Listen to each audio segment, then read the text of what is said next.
السلام علیکم ورحمۃ اللہ وبرکاتہ۔ نحمدہ ونصلی علی رسولہ الکریم، اما بعد فاعوذ باللہ من الشیطان الرجیم، بسم اللہ الرحمن الرحیم۔ رب اشرح لی صدری ویسر لی امری واحلل عقدۃ من لسانی یفقہوا قولی۔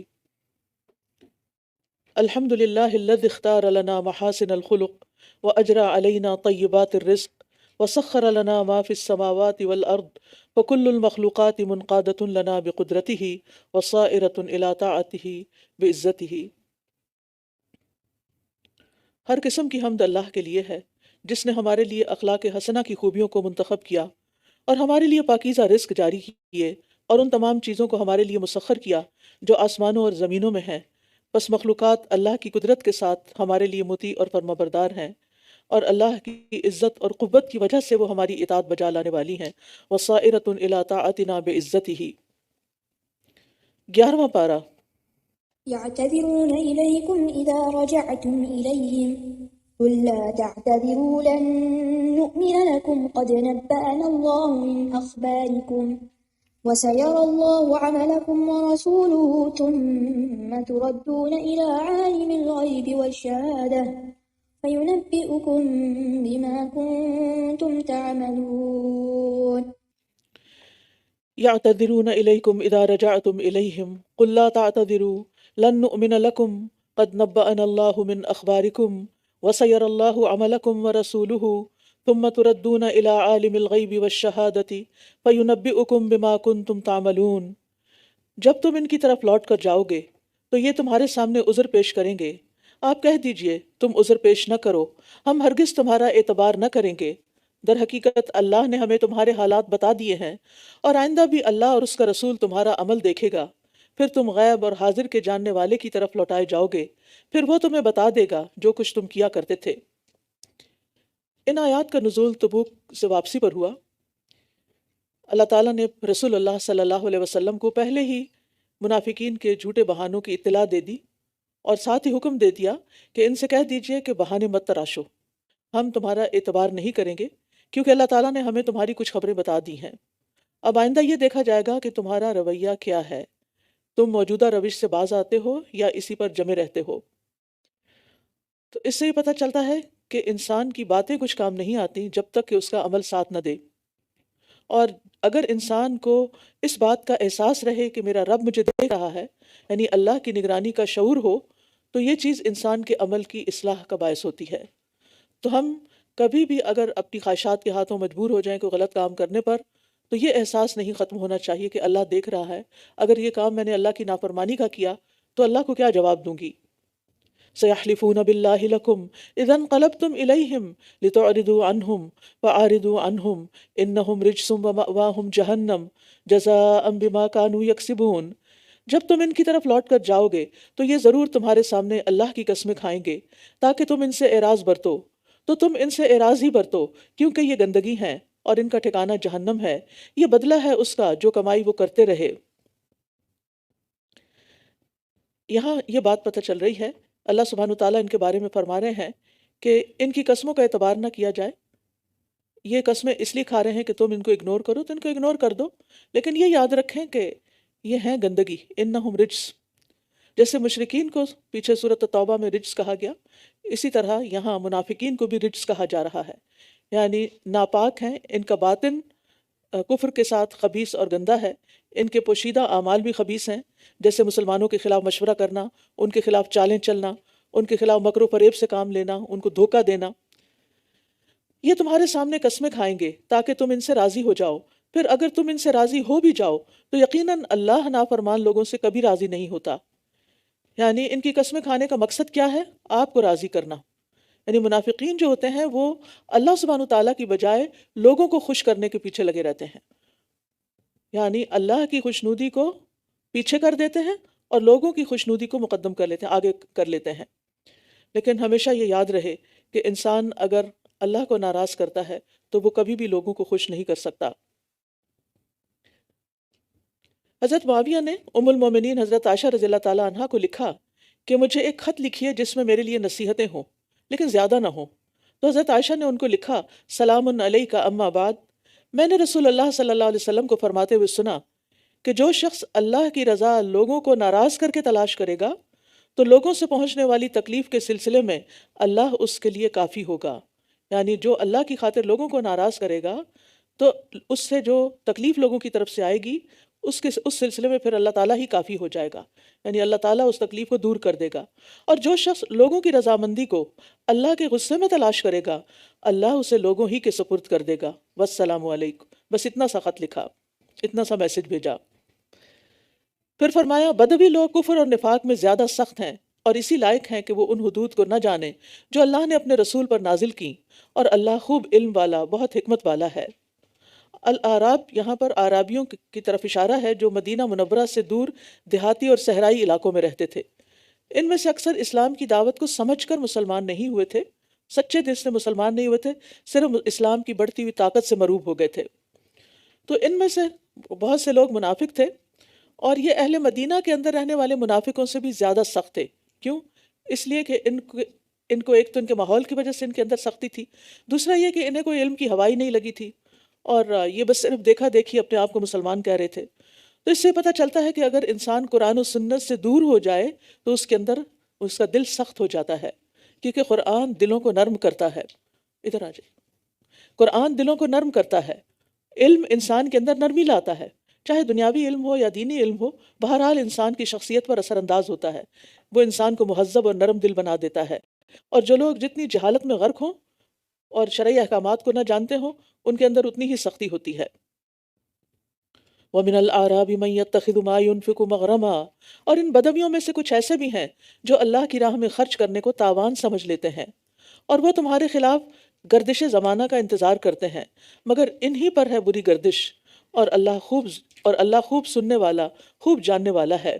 یعنی منافقین جو ہیں وہ نہ چاہتے ہوئے نیک اعمال کرتے ہیں، مجبوراً نیکی کر رہے ہیں، چاہے وہ صدقات دینے کا معاملہ ہو یا جہاد پہ جانے کا معاملہ ہو، بس اسے چٹی یا جرمانہ سمجھ کے بادل ناخواستہ وہ ادا کرتے رہتے ہیں. اور اس کے برعکس مومن جو ہوتا ہے وہ اس پر جو حقوق عائد ہوتے ہیں وہ ان کو بہت خوش دلی سے ادا کرتا ہے. اس کا سینہ وسیع ہوتا ہے، اس کا دل مطمئن ہوتا ہے، اور اس کے اندر یہ شدید خواہش ہوتی ہے کہ یہ نیکی اس کے لیے باعث اجر و ثواب ہو. تو انسان کو ہمیشہ دل کی خوشی سے زکوٰۃ یا نماز یا فرائض جو ہیں وہ ادا کرنے چاہیے. اور اللہ کے راستے میں جب انسان خرچ کرتا ہے، کیونکہ انہیں خرچ کرنا بڑا مشکل لگتا تھا اور وہ بھی فی سبیل اللہ، تو اس کے بارے میں انسان کو ہمیشہ یاد رکھنا چاہیے کہ اللہ تعالیٰ اس کا پورا پورا بدلہ ضرور واپس کرے گا. اللہ تعالیٰ فرماتے ہیں وَمَا تُنْفِقُوا مِنْ خَيْرٍ يُوَفَّ إِلَيْكُمْ وَأَنْتُمْ لَا تُظْلَمُونَ، اور تم خیر میں سے، مال میں سے جو بھی خرچ کرو گے وہ تمہیں پورا ادا کیا جائے گا اور تم پر ظلم نہیں کیا جائے گا. مال خرچ کرنے سے بڑھتا ہے، مال خرچ کرنے سے واپس ملتا ہے اللہ کی طرف سے کئی گنا بڑا اجر بن کر، اور روکنے سے مال تلف ہو جاتا ہے. اور بدویوں میں سے ایسے بھی ہیں جو اللہ پر اور یوم آخرت پر ایمان لاتے ہیں، اور جو کچھ وہ خرچ کرتے ہیں اسے اللہ کے نزدیک قربتوں اور رسول کی دعاؤں کا ذریعہ بناتے ہیں. یاد رکھو وہ ان کے لیے یقیناً قربت کا ذریعہ ہے، اللہ انہیں ضرور اپنی رحمت میں داخل کرے گا، بے شک اللہ بہت بخشنے والا، بہت رحم فرمانے والا ہے. جہاں کچھ اعرابی منافق تھے وہاں بعض ان میں سے سچے دل سے مسلمان بھی ہوئے تھے. اور سچے دل سے مسلمان ہونے والے کی علامت کیا ہوتی ہے کہ وہ دل کی خوشی سے صدقہ کرتا ہے، اور صدقہ کر کے خوش ہوتا ہے، اور اس سے وہ اللہ تعالیٰ کی قربت چاہتا ہے، اور رسول صلی اللہ علیہ وسلم کی دعاؤں کو حاصل کرنے کا وہ ذریعہ سمجھتے تھے. کیونکہ نبی صلی اللہ علیہ وسلم کے پاس جب کوئی صدقہ لے کر آتا تو آپ یوں دعا کرتے اللہم صلی علی آل فلان، اے اللہ فلاں کی آل اولاد پر رحم فرما. یعنی صرف اس کو نہیں بلکہ اس کی اولادوں کو بھی دعا دیتے تھے. اور یہ ضروری ہے کہ انسان احسان کرنے والوں کو دعا دے. عبداللہ بن عمر رضی اللہ عنہ سے روایت ہے رسول اللہ صلی اللہ علیہ وسلم نے فرمایا جو شخص اللہ کے نام سے پناہ مانگے اسے پناہ دے دو، یعنی اللہ کا واسطہ دے کے اگر کوئی مانگتا ہے، اور جو شخص اللہ کے نام سے سوال کرے اس کو عطا کر دو، اور جو تمہاری دعوت کرے اس کی دعوت قبول کرو، اور جو تمہارے ساتھ بھلائی کرے اس کا بدلہ دو. اگر بدلے میں دینے کے لیے کچھ نہ ملے تو اس کے لیے اتنی دعا کرو یہاں تک کہ تم سمجھ لو کہ تم نے اس کا بدلہ دے دیا ہے. یعنی اگر اور کچھ نہیں دے سکتے تو دعا ضرور دو. والسابقون الاولون من المہاجرین والانصار والذین اتبعوہم باحسان رضی اللہ عنہم ورضوا عنہ. اور مہاجرین و انصار میں سے سب سے پہلے ایمان میں سبقت کرنے والے اور وہ لوگ جنہوں نے احسان کے ساتھ ان کی پیروی کی، اللہ ان سب سے راضی ہو گیا اور وہ اس سے راضی ہو گئے، اور اس نے ان کے لیے وہ باغات تیار کر رکھے ہیں جن کے نیچے نہریں بہتی ہیں، جن میں وہ ہمیشہ ہمیشہ رہنے والے ہیں۔ یہی بہت عظیم الشان کامیابی ہے۔ اس میں تین قسم کے لوگوں کا ذکر ہے۔ ایک ہے مہاجرین، جنہوں نے دین کی خاطر اللہ اور اس کے رسول کے حکم پر مکہ اور دیگر علاقوں سے ہجرت کی، سب کچھ چھوڑ چھاڑ کے مدینہ آ گئے۔ دوسرے ہیں انصار، جو مدینہ میں رہائش پذیر تھے، انہوں نے ہر موقع پر رسول اللہ صلی اللہ علیہ وسلم کی مدد اور حفاظت فرمائی، اور مدینہ آنے والے مہاجرین کی خوب تواضع کی اور اپنا سب کچھ ان کی خدمت میں پیش کر دیا۔ تیسری قسم وہ ہے جو ان مہاجرین و انصار کے خلوص اور احسان کے ساتھ، یعنی ان کے خلوص اور احسان کے ساتھ ان کے پیروکار ہیں، یعنی جس طرح وہ کام کرتے تھے ان کو اپنا رول ماڈل سمجھتے ہیں اور انہی کے طریقوں پہ چلتے ہیں، اور اصطلاحی معنوں میں ان کو تابعین کہتے ہیں، لیکن بعض نے اس کو عام رکھا ہے، یعنی قیامت تک جتنے بھی انصار و مہاجرین سے محبت کرنے والے لوگ ہیں اور ان کے نقش قدم پر چلنے والے مسلمان ہیں، وہ سب اس میں شامل ہو جاتے ہیں کہ اللہ ان سے راضی ہو گیا اور وہ اللہ سے راضی ہو گئے۔ تو اس سے کیا پتہ چلتا ہے؟ اہم ترین سبق یہ ہے کہ ہمیں اپنے طرز عمل میں صحابہ کو، جو خواہ مہاجرین ہیں یا انصار، یا مہاجر بن کے یا انصار بن کے، ہمیں ان کی پیروی کرنی چاہیے۔ اور تمہارے آس پاس کے بدویوں میں سے کچھ منافق ہیں، اور کچھ مدینہ کے رہنے والوں میں سے بھی منافقت پر اڑ گئے ہیں۔ آپ انہیں نہیں جانتے، ہم انہیں جانتے ہیں۔ ان قریب ہم انہیں 2 بار عذاب دیں گے، پھر وہ بہت بڑے عذاب کی طرف لوٹا دیے جائیں گے۔ یعنی دنیا میں بھی ان کو عذاب ہوگا، اور پھر بڑے عذاب کی طرف، یعنی آخرت کا عذاب بہت بڑا ہے۔ اور یعنی موت کے وقت کی سزا کہ فرشتے ماریں گے، اور پھر قبر کی سزا یعنی سنعذبہم مرتین، اور پھر آخرت کی سزا جو ان دونوں سزاؤں سے کہیں بڑی ہے۔ اور کچھ دوسرے بھی ہیں جنہوں نے اپنے گناہوں کا اعتراف کیا، انہوں نے ملے جلے عمل کیے ہیں، کچھ اچھے اور کچھ برے۔ امید ہے کہ اللہ ان پر مہربان ہوگا، بے شک اللہ بہت بخشنے والا، نہایت رحم کرنے والا ہے۔ یہ وہ مخلص مسلمان ہیں جو بغیر عذر کے محض سستی کی وجہ سے تبوک میں نبی صلی اللہ علیہ وسلم کے ساتھ نہیں گئے تھے۔ بعد میں انہیں اپنی غلطی کا احساس ہو گیا اور انہوں نے اعتراف گناہ کر لیا، تو اللہ تعالیٰ نے ان کو معاف کر دیا۔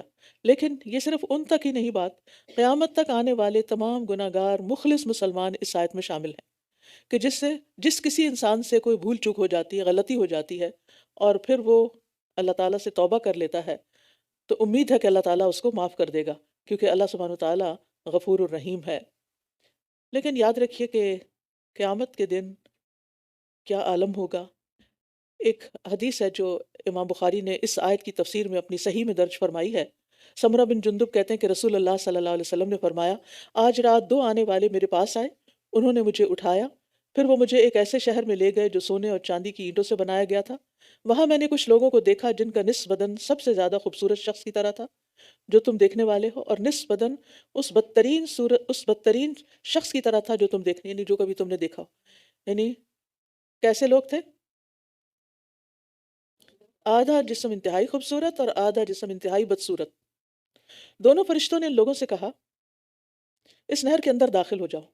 وہ اس میں داخل ہو گئے، پھر ہماری طرف واپس آئے تو وہ ان سے بدصورتی جا چکی تھی اور وہ بہترین صورت میں بدل چکے تھے، یعنی وہ جو بدصورت حصہ تھا صاف ہو چکا تھا۔ دونوں فرشتوں نے مجھ سے کہا، یعنی نبی صلی اللہ علیہ وسلم کو بتایا کہ یہ جنت عدن ہے اور یہ آپ کا گھر ہے۔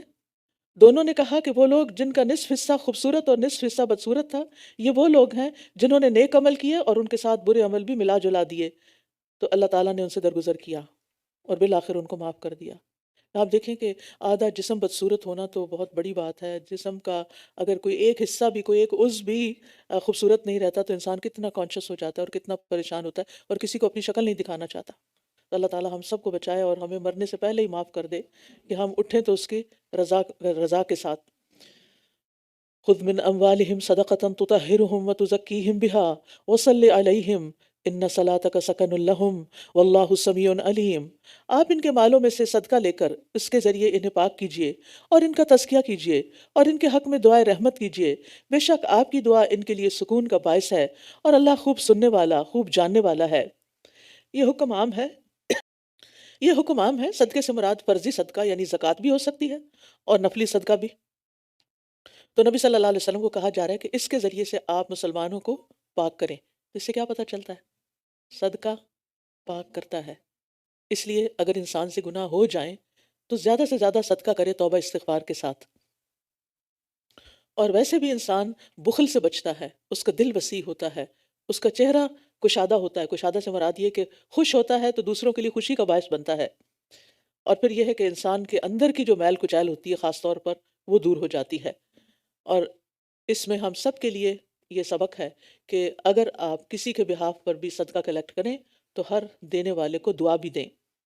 یعنی جو شخص بھی زکوٰۃ اور صدقات کی وصولی کا ذمہ دار ہو تو اس کو زکوٰۃ یا صدقات وصول کرتے وقت جیسے بیت المال کے ذمہ دار ہوتے ہیں یا جو بھی کلیکٹرز ہوتے ہیں، فنڈز کلیکٹرز ہوتے ہیں، ان کو دعا بھی دینی چاہیے.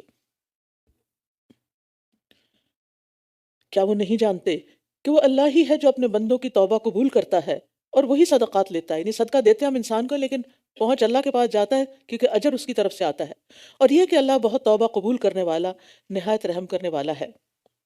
تو اللہ سبحانہ تعالیٰ وہ صدقہ جب وہاں پہنچ جاتا ہے نا، آخرت کے بینک میں اللہ تعالیٰ کے پاس پہنچ جاتا ہے، تو پھر اللہ سبحانہ تعالیٰ اس صدقے کی پرورش کرتا ہے. اور نبی صلی اللہ علیہ وسلم نے فرمایا جس طرح تم میں سے کوئی شخص اپنے گھوڑے کے بچے کی پرورش کرتا ہے حتیٰ کہ ایک کھجور کے برابر صدقہ بڑھ بڑھ کر احد پہاڑ کی طرح ہو جاتا ہے. احد پہاڑ تقریباً 12 کلومیٹر ہے. اتنا بڑا پہاڑ ہے کہ ایک کھجور کا ٹکڑا جو ہے، یعنی ایک کھجور، وہ اتنی زیادہ بڑھ جاتی ہے. یعنی جو صدقہ ہم کر چکے اگر وہ خلوص سے کیا اور حلال پاک مال سے کیا تو وہ بڑھ رہا ہے، بڑھ رہا ہے، بڑھ رہا ہے، بڑھ رہا ہے، یعنی پہاڑوں جتنا ہو جائے گا انشاءاللہ. تو اس لیے جب بھی دیں خوش دلی سے دیں اور اللہ کی رضا کے لیے دیں، کسی بدلے کی نیت سے نہیں. وَقُلْ اعْمَلُوا فَسَيَرَى اللَّهُ عَمَلَكُمْ وَرَسُولُهُ وَالْمُؤْمِنُونَ، اور کہہ دیجئے کہ تم عمل کیے جاؤ، بس ان قریب اللہ تمہارا عمل دیکھے گا اور اس کا رسول اور اہل ایمان بھی. اور تم غیب اور حاضر کے جاننے والے کی طرف لوٹائے جاؤ گے، پھر وہ تمہیں بتائے گا جو کچھ تم کرتے رہے ہو. رسول اللہ صلی اللہ علیہ وسلم اور مومن دنیا میں دوسروں کے اعمال دیکھ سکتے ہیں، دنیا سے جانے کے بعد نہیں. کیونکہ بعض لوگوں نے اس سے یہ دلیل نکالی کہ اللہ تعالیٰ بھی عمل دیکھتا ہے اور رسول اللہ صلی اللہ علیہ وسلم بھی ہمارے عمل دیکھتے ہیں، یعنی اپنی قبر مبارک میں بھی ہمارے اعمال ان کو پتہ چلتے رہتے ہیں. تو ایسا نہیں ہے. اللہ سبحانہ تعالیٰ عمل دیکھتا ہے. وَرَسُولُ وَالْمُؤْمِنُونَ، اگر رسول اللہ دیکھتے ہیں تو پھر مومنون کی بات بھی ساتھ آ رہی ہے، وہ بھی کیا دیکھتے ہیں. تو ایسا نہیں ہے. مرنے کے بعد جب انسان کی روح علیین سجین میں چلی جاتی ہے تو دنیا سے وہ منقطع ہو جاتا ہے.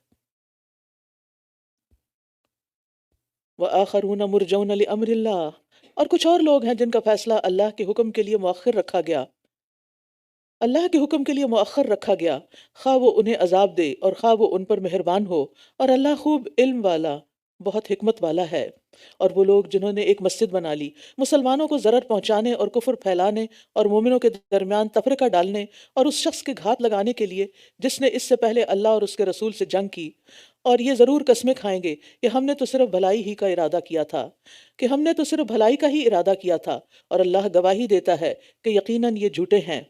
یہاں منافقین کی ایک اور قبیح حرکت کا بیان ہے کہ انہوں نے ایک مسجد بنائی اور نبی صلی اللہ علیہ وسلم کو یہ بابر کرایا کہ بارش، سردی اور اس قسم کے موقع پر بیماروں اور کمزوروں کو دور جانے میں مشکل ہوتی ہے، تو ان سب کی سہولت کے لیے ہم نے یہ مسجد بنائی ہے، آپ وہاں چل کے اس کا افتتاح کر دیں تاکہ ہمیں برکت حاصل ہو. تو اس وقت آپ تبوک تشریف لے جا رہے تھے تو آپ نے وعدہ کر لیا کہ جب میں واپس آؤں گا تو میں یہاں پر آ کر نماز پڑھ دوں گا، یعنی نماز پڑھا دوں گا. تو بس اوپر سے انہوں نے یہ ظاہر کیا، لیکن حقیقت میں اندر کیا مقصد تھا وہ اللہ نے وحی کے ذریعے بتا دیا. اس سے مراد مسلمانوں کو نقصان پہنچانا، وہاں بیٹھ کر سازشیں کرنا، کفر پھیلانا، مسلمانوں کو ڈیوائیڈ کرنا، اور اللہ اور رسول کے دشمنوں کے خلاف ایک کمین گاہ، یعنی ایک محفوظ جگہ جس میں وہ بیٹھ کے سازشیں کر سکیں، وہ فراہم کرنا، وہ مہیا کرنا تھا. تو بات یہ ہے کہ اللہ سبحانہ تعالیٰ نے وحی کے ذریعے نبی صلی اللہ علیہ وسلم کو آگاہ کر دیا اور بتا دیا کہ بالکل جھوٹ بول رہے ہیں یہ.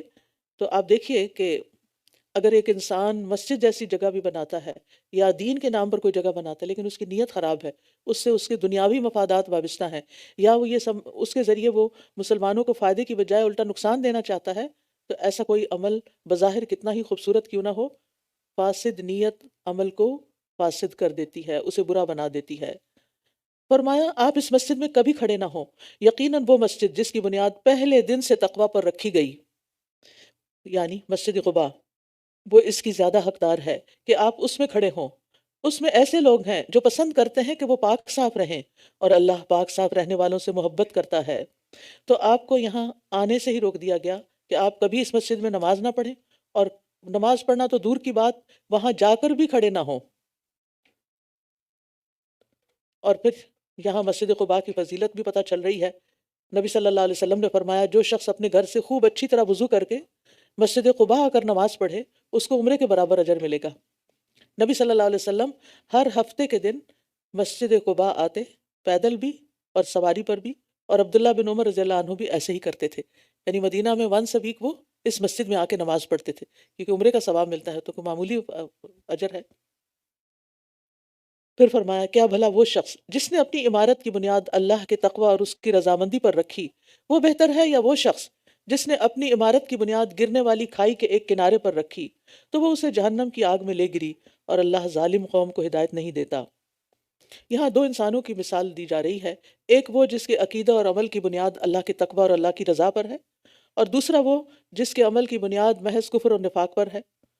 اول ذکر کی عمارت کی بنیاد مضبوط اور مستحکم ہے، وہ کبھی گرنے والی نہیں، اور دوسرے کی عمارت ایسی چیز پر ہے جو دکھائی تو دیتی ہے مگر نیچے سے خالی ہے، یعنی ایسی عمارت اس نے بنائی جس کی بنیاد کوئی نہیں۔ تو بڑے بڑے نیک اعمال جن کے پیچھے نیت کوئی نہیں اچھی، وہ ایسے ہی ہیں جیسے ایک بہت بڑی بلڈنگ ہائی رائز لیکن اس کے نیچے اس کی بنیاد ہی نہیں بنائی گئی۔ تو پھر کیا ہوتا ہے، جو عمارتیں بنیادوں کے بغیر کھڑی کی جائیں وہ ڈہ جاتی ہیں، اور اگر عمل ایسا ہو تو وہ جہنم میں لے جاتا ہے، چاہے وہ بظاہر دیکھنے میں نیک عمل کیوں نہ ہو۔ تو نیت کی درستگی عمل کی درستگی ہے، اور نیت کا بگاڑ عمل کا بگاڑ ہے۔ تو انسان صرف اس عمل سے ہی نجات پائے گا جس میں اخلاص ہوگا اور جو درست طریقے پر کیا گیا ہوگا۔ تو اسی وجہ سے بدعات جو ہیں جن میں طریقہ درست نہیں ہوتا یا پھر برے مقاصد کے لیے کیے گئے کام، وہ انسان کو فائدے کی بجائے نقصان دیں گے۔ فرمایا ان کی یہ عمارت جو انہوں نے بنائی ہے ہمیشہ ان کے دلوں میں شک کا باعث بنی رہے گی، الا یہ کہ ان کے دل ٹکڑے ٹکڑے ہو جائیں، اور اللہ خوب جاننے والا بہت حکمت والا ہے۔ دلوں میں شک کا باعث کیوں؟ کیونکہ سچ اطمینان کا باعث ہے اور جھوٹ بے چینی کا باعث، یعنی ان کی بنیاد ہی غلط ہے، لہٰذا ان کو کبھی یہ بظاہر نیک کام کر کے اطمینان قلب حاصل نہیں ہو سکتا۔ تو یاد رکھیے جس نیک کام ہے، چاہے وہ چھوٹا ہی صحیح کیوں نہ ہو، خالص اللہ کی رضا کے لیے کیا، ریاکاری سے بچ کر چھپ کر صرف اللہ کی خاطر، وہ تھوڑا سا عمل بھی انسان کو بے حد سکون دیتا ہے۔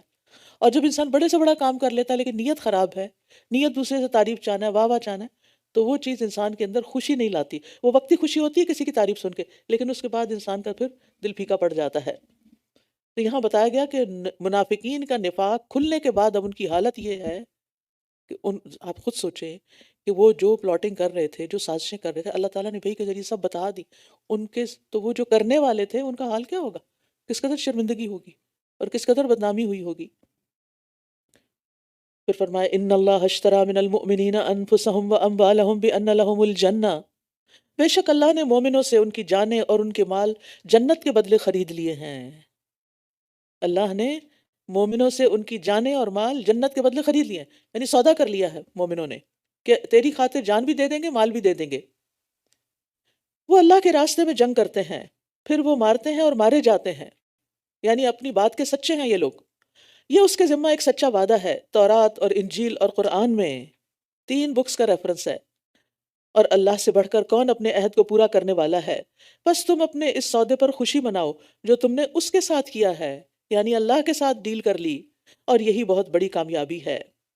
یہ سودا بڑا مہنگا سودا ہے، یعنی جان اور مال دونوں دینا، یہ دونوں ہی سب سے زیادہ پیاری چیزیں ہیں نا، یعنی انسان کو ہر چیز سے پیاری اپنی جان ہوتی، اور پھر مال سے بڑی محبت، مال کی محبت میں بڑا شدید ہوتا ہے انسان۔ لیکن جب انسان یہ دونوں چیزیں اللہ کی خاطر دینے کے لیے تیار ہو جائے اور خوشی خوشی دے، اور اس کو دے کے کوئی ملال بھی نہ ہو، کوئی پریشانی بھی نہ ہو، تو پھر اس نے واقعی بہت نفع کا سودا کیا۔ تو سب کے لیے دعوت ہے کہ اللہ کی دی ہوئی دنیا میں سے کچھ دے کر اور خلوص کے ساتھ دے کر جنت خرید لیں۔ ان لوگوں کی صفات کیا ہوتی ہیں جو اللہ کے ساتھ سودا کرتے ہیں؟ اوپر 2 کام تو بتا دیے گئے، مارنے مرنے والا، لیکن اس کے علاوہ بھی ان کی کچھ کوالٹی ہوتی ہے، کیونکہ ہر شخص کو تو وہ ہر شخص پہلی کیٹیگری میں تو نہیں آتا جو اوپر ذکر ہوئی۔ پھر کون سے اور کام کرتے ہیں ایسے لوگ جنہوں نے اپنی جانیں بیچ ڈالی، جو اپنی جانوں کی پرواہ نہیں کرتے؟ جان کی پرواہ کرنے کا مطلب یہ ہے کہ وہ اپنے آپ کو ڈھیل نہیں دیتے، ہیلے بہانے نہیں کرتے، بلکہ جو کرنا ہوتا ہے وہ مشکل بھی ہو تو کر جاتے ہیں۔ التائبون، سب سے پہلے تو یہ توبہ کرنے والے ہیں۔ العابدون، عبادت کرنے والے، عبادت میں تھکتا ہے انسان، مشقت ہوتی ہے، لیکن پھر بھی کرتے ہیں۔ حامدون حمد کرنے والے، اللہ کی تعریف کرنے والے، روزہ رکھنے والے، رکوع کرنے والے، سجدہ کرنے والے، نیکی کا حکم دینے والے اور برائی سے روکنے والے اور اللہ کی حدود کی حفاظت کرنے والے، اور آپ مومنوں کو خوشخبری دے دیجئے۔ تو اس آیت میں اللہ تعالیٰ نے سچے مومنوں کی 9 صفات بیان کی ہیں۔ پہلی 6 صفات میں صرف اللہ تعالیٰ کے ساتھ معاملہ ہے ان کا، 7ویں اور 8ویں صفت کا تعلق مخلوق سے ہے اور آخری کا تعلق دونوں سے ہے۔ تو یہ وہ لوگ ہیں جو ہر وقت تمام گناہوں سے توبہ کا التزام کرتے ہیں، مشکل اور آسانی، خوشی اور ناخوشی، آرام اور تکلیف، ہر حال میں اللہ کی عبادت کرنے والے ہیں۔ آج ہی کسی نے مجھے بتایا کہ وہ کسی خاتون سے ملنے کے لیے گئیں جو 2.5 سال سے بیڈ ریڈن ہیں، کوئی ان کے ساتھ ہوتا نہیں، تو 2.5 سال سے انہوں نے نماز نہیں پڑھی، کیونکہ پیمپر پہنتی ہیں تو انہوں نے کہا کہ نماز نہیں ہوتی تو میں نماز ہی نہیں پڑھی۔ 2.5 سال سے علم نہ ہونے کی وجہ سے نماز ہی نہیں پڑھی۔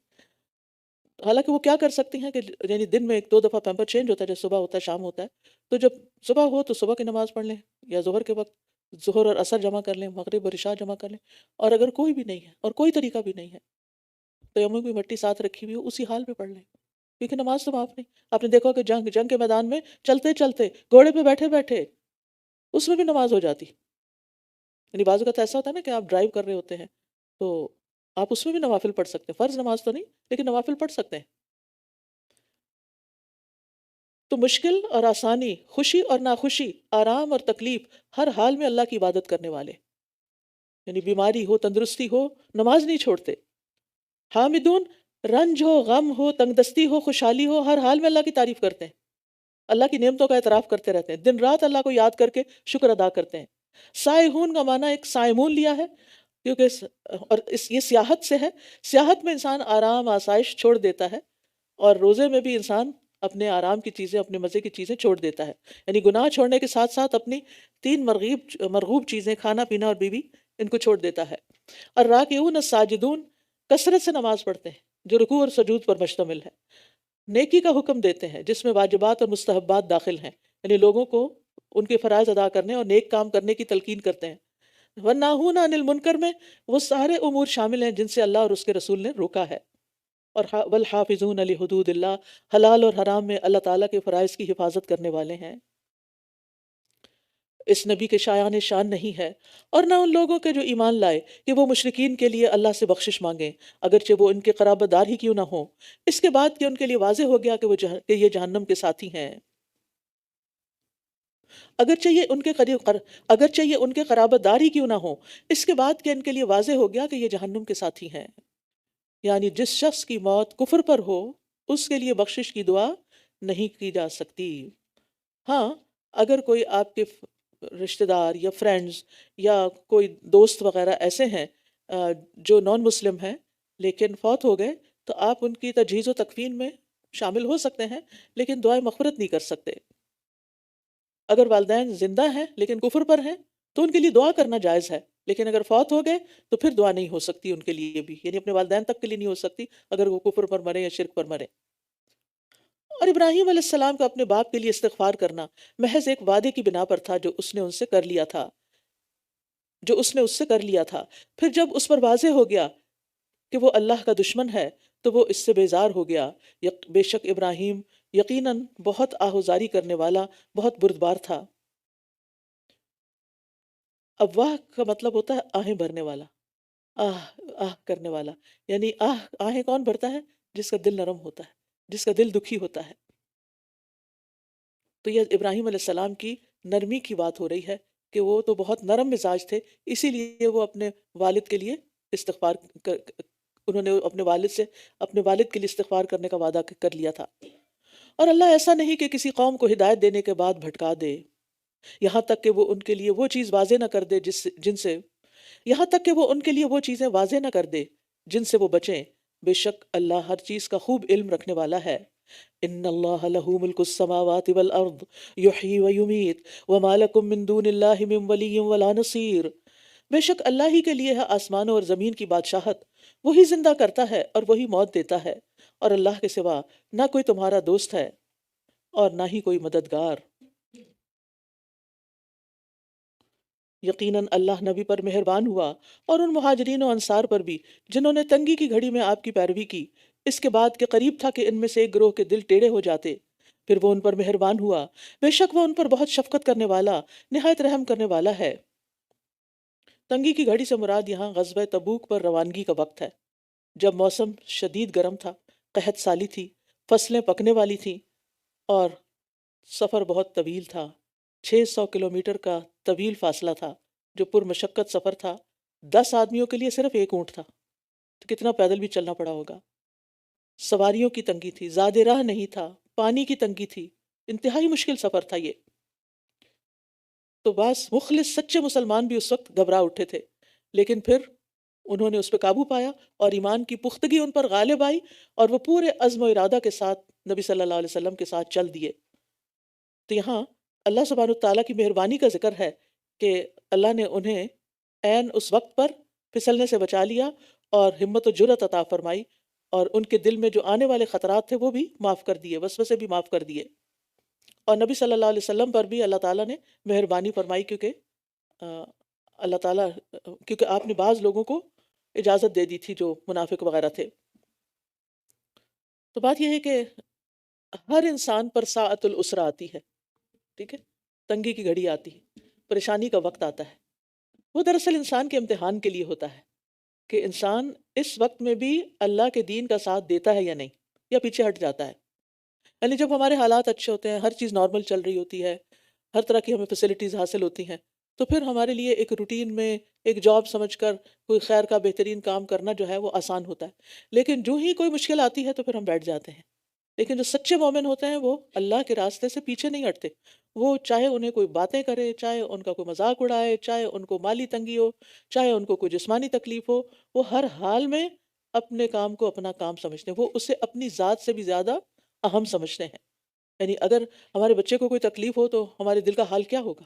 اسی لیے اگر ہمارے دین کو ہماری کوئی ضرورت ہو تو ہمارے دل کا حال کیا ہوگا؟ کمپیریزن کر لیا کریں، کیونکہ بعض اوقات ہوتا ہے، ایسے ہوتا ہے نا، بچے کی تکلیف سن کے آپ تڑپ اٹھتے ہیں، تو کیا اللہ کے راستے میں کسی چیز کی ضرورت ہونے پر بھی، کہ آپ کی ضرورت ہے اس وقت وہاں، کیا اس پر بھی آپ تڑپ اٹھتے ہیں اگر آپ وہاں کسی وجہ سے نہ پہنچ سکیں، یا آپ کہتے ہیں چلو ٹھیک ہے میں تھوڑا آرام ہی کر لوں؟ رسول اللہ صلی اللہ علیہ وسلم نے فرمایا، بے شک اللہ کے ہاں ایک آدمی کے لیے بلند مرتبے کا فیصلہ کر دیا جاتا ہے کہ اس کا درجہ بہت بلند ہے، لیکن وہ اپنے اعمال کے بلبوتے پر وہاں تک رسائی حاصل نہیں کر رہا ہوتا، اس لیے اللہ تعالیٰ اسے مسلسل ایسی آزمائشوں کے ساتھ آزماتا رہتا ہے جنہیں وہ ناپسند کرتا ہے، یہاں تک کہ وہ اپنے مرتبے تک پہنچ جاتا ہے، اس بلند مقام تک پہنچ جاتا ہے۔ تو نیک کام صرف اس وقت نہیں کرنے چاہیے جب ہمارا نفس پسند کر رہا ہو، جب ہمارا دل راضی ہو، اس وقت بھی کرنے چاہیے جب ہمارا دل تنگ ہو رہا ہو، کیونکہ شیطان بھی انسان کے ساتھ ہے، اس کا نفس بھی ساتھ ہے، لوگوں کا بھی پریشر ہوتا ہے، پیئر پریشر ہوتا ہے، گھر والوں کی بعض اوقات باتیں ہوتی ہیں، کئی رکاوٹیں آ جاتی ہیں، لیکن سچا مومن ان ساری رکاوٹوں پر قابو پا لیتا ہے اللہ کے اذن، اللہ کے فضل اور اللہ کی رحمت سے۔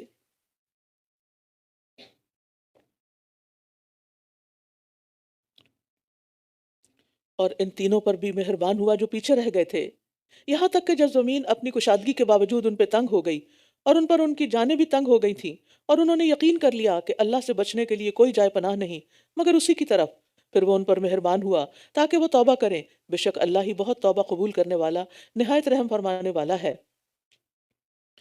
کچھ صحابہ ایسے تھے جن کا معاملہ مؤخر کر دیا گیا تھا، یعنی جو پیچھے رہ گئے تھے تو ان کا معاملہ پیچھے کر دیا گیا، ڈیلے کر دیا گیا۔ یہ تین صحابہ تھے، کعب بن مالک، مرارہ بن ربیع اور ہلال ابن امیہ۔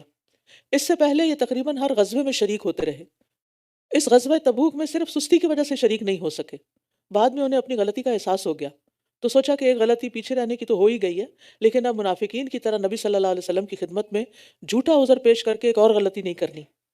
چنانچہ حاضر خدمت ہو کر اپنی غلطی کا صاف اعتراف کیا اور اپنے آپ کو سزا کے لیے پیش کر دیا۔ تو نبی صلی اللہ علیہ وسلم نے ان کا معاملہ اللہ کے سپرد کر دیا کہ اللہ ہی ان کے بارے میں کوئی حکم نازل فرمائے۔ تو اس دوران آپ نے پھر ان کو ان تمام صحابہ کو ان سے بائیکاٹ کا حکم دے دیا، اور 40 راتوں کے بعد حکم دیا کہ وہ اپنی بیویوں سے بھی دور رہیں۔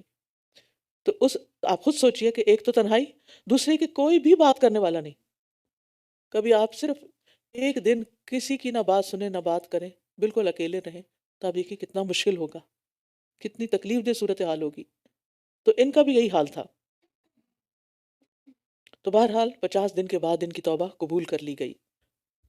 یہ کیوں ان کو یہ تکلیف پہنچی اور یہ سزا دی گئی؟ کیونکہ بغیر کسی عذر کے یہ جہاد سے پیچھے رہ گئے تھے، نبی صلی اللہ علیہ وسلم کے ساتھ نہیں جا سکے تھے، صرف سستی کی بنا پر۔ تو بعض کام ایسے ہوتے ہیں جن میں سستی نہیں کی جا سکتی، جیسے نماز ہے، ہمارا فرض ہے، ہر حال میں پڑھنی ہے۔ تو اب آپ کس بات کا انتظار کر رہے ہیں کہ انتظار کرتے کرتے وقت ہی نکل جائے؟ تو کیا ہوگا پھر؟ کیسے جواب دیں گے؟ یا ایھا الذین آمنوا اتقوا اللہ وکونوا مع الصادقین، اے لوگو جو ایمان لائے ہو، اللہ سے ڈرو اور سچے لوگوں کے ساتھ ہو جاؤ۔ سچائی نیت، قول اور فعل تینوں میں ہوتی ہے، تینوں میں ہو تو یہ صدق کہلاتی ہے۔ تو نبی صلی اللہ علیہ وسلم کے ساتھ جو لوگ تبوک کے لیے نکلے وہ سچے کہلائے، اور جو یہ تین پیچھے رہ گئے تھے انہوں نے بھی سچ بولا، اگرچہ یہ بڑی شرمندگی کی بات تھی، یہ اقرار آسان نہیں تھا، لیکن انہوں نے سچ کہا۔ تو اللہ نے سچے مومن انہی کو قرار دیا جو ایمان لانے کے بعد شک میں مبتلا نہیں ہوئے، اور انہوں نے اپنی جان اور مال کے ساتھ اللہ کے راستے میں جہاد کیا، اللہ کے راستے میں نکلے، اور جب انہیں خیر کے کسی کام کی طرف بلایا گیا تو وہ فوراً نکل آئے، فوراً اٹھ کھڑے ہوئے۔ اہل مدینہ اور ان کے پاس رہنے والے بدویوں کے لیے مناسب نہ تھا کہ وہ اللہ کے رسول سے پیچھے رہ جائیں، اور نہ یہ مناسب تھا کہ وہ اپنی جانوں کو آپ کی جان سے بے پرواہ ہو کر عزیز رکھیں، یہ اس لیے کہ انہیں اللہ کے راستے میں کوئی پیاس اور تھکاوٹ اور بھوک نہیں پہنچتی، اور نہ وہ کسی ایسی جگہ قدم رکھتے ہیں جو کفار کو غصہ دلائے، اور نہ دشمن کے مقابلے میں وہ کوئی چیز حاصل کرتے ہیں مگر یہ کہ ان کے لیے اس کے بدلے میں ایک نیک عمل لکھا جاتا ہے۔ بے شک اللہ نیکی کرنے والوں کا اجر ضائع نہیں کرتا، ان اللہ لا یضیع اجر المحسنین۔ اللہ کے راستے میں انسان کو کوئی چھوٹی سی تکلیف بھی پہنچتی ہے تو اللہ تعالیٰ اس پر بھی بے پناہ اجر عطا کرتا ہے۔ بھوک، پیاس، تھکاوٹ، یہ تین چیزیں تو ہر نیک کام میں لاحق ہو ہی جاتی ہیں نا۔ اور اب تراویح آ رہی ہے، قیام لمبا ہوگا، گھر سے نکلنا ہوگا، مسجد جانا ہوگا، آ، جلدی جلدی افطار اور اس کے بعد کھانے کی کچن سمیٹنا ہوگا تاکہ فوراً پہنچیں، دیر نہ ہو جائیں، پراپر جگہ ملے۔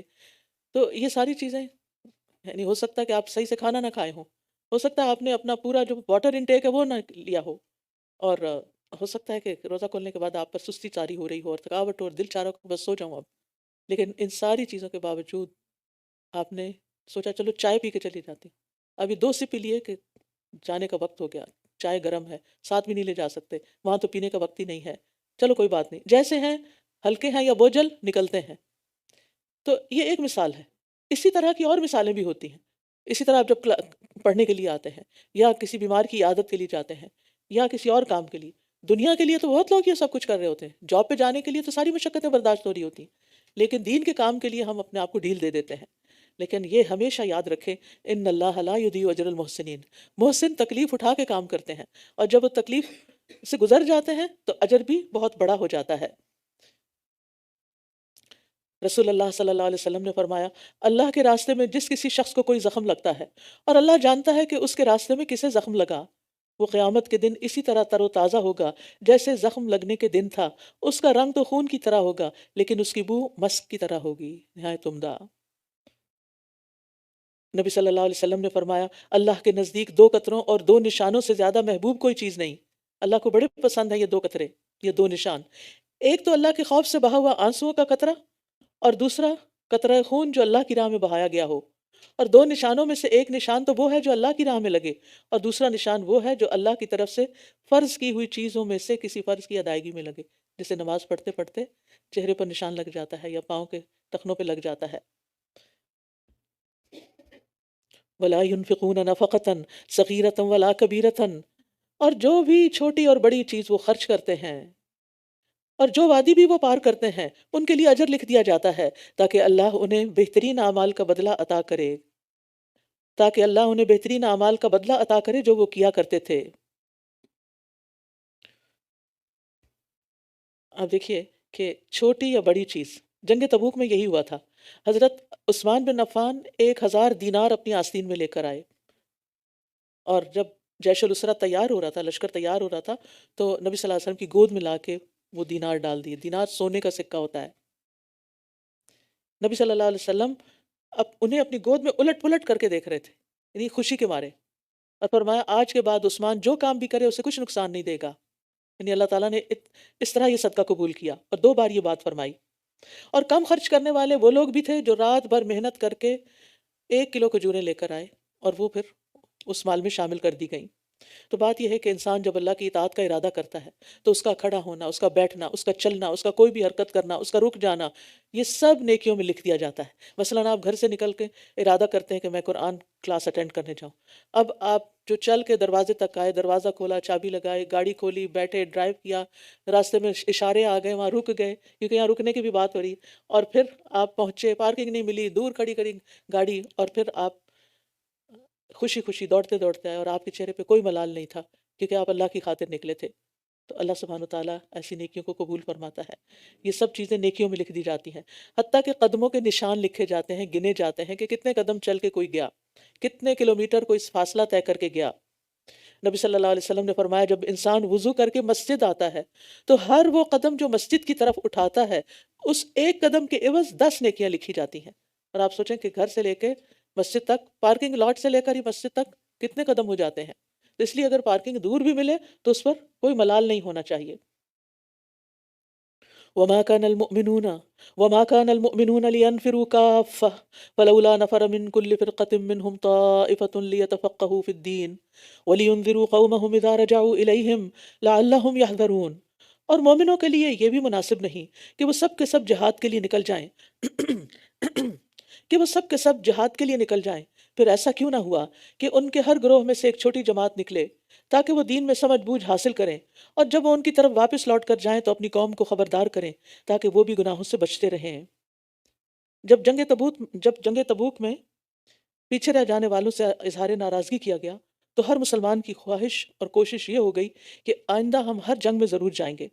تو اس پر یہ آیت اتری کہ تمام مسلمانوں کو ہر مہم کے لیے نہیں نکل جانا چاہیے کہ رسول اللہ صلی اللہ علیہ وسلم مدینہ میں اکیلے رہ جائیں، بلکہ ہر قبیلے میں سے کچھ لوگوں کو مدینہ میں آپ کے پاس آ کر بھی رہنا چاہیے تاکہ وہ مدینہ کی اور رسول اللہ صلی اللہ علیہ وسلم کی پہرے داری کا فریضہ بھی انجام دیں اور علم بھی حاصل کریں اور واپس جا کر اپنی قوم کو تعلیم دین سے آراستہ کریں.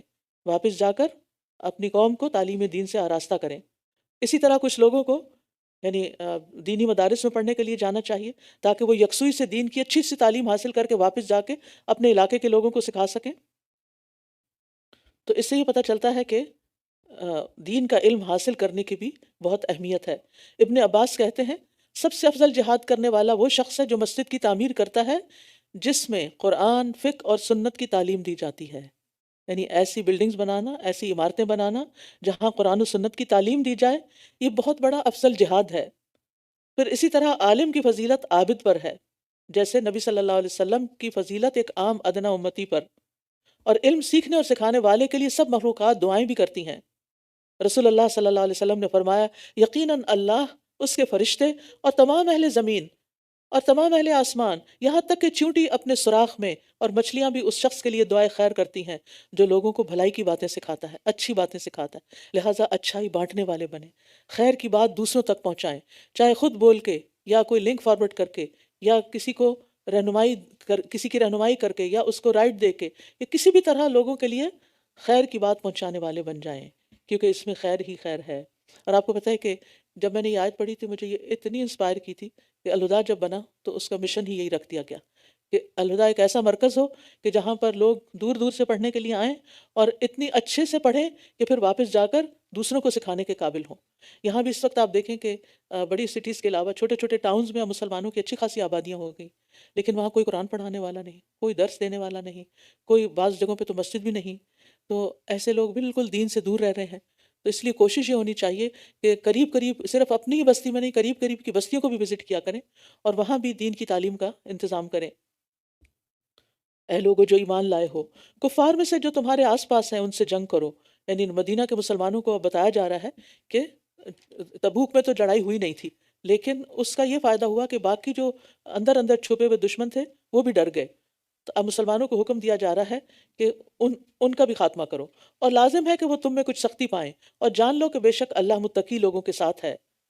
اور جب کوئی صورت نازل کی جاتی ہے تو ان منافقین میں سے بعض لوگ کہتے ہیں کہ اس نے تم میں سے کس کے ایمان کو زیادہ کیا؟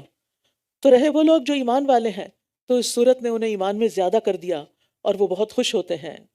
حقیقت یہ ہے کہ قرآن کو سیکھنے، اس میں غور و فکر کرنے، اس میں تدبر کرنے، اس پر عمل کرنے سے انسان کا ایمان بڑھتا ہے، اور اگر انسان قرآن سے اپنا تعلق کاٹ لیتا ہے تو یقیناً ایمان گھٹتا بھی ہے، اور گناہوں سے بھی ایمان گھٹتا ہے۔ یعنی ایمان اطاعت کے کاموں سے بڑھتا ہے اور نافرمانیوں کے ساتھ اس میں کمی واقع ہوتی ہے۔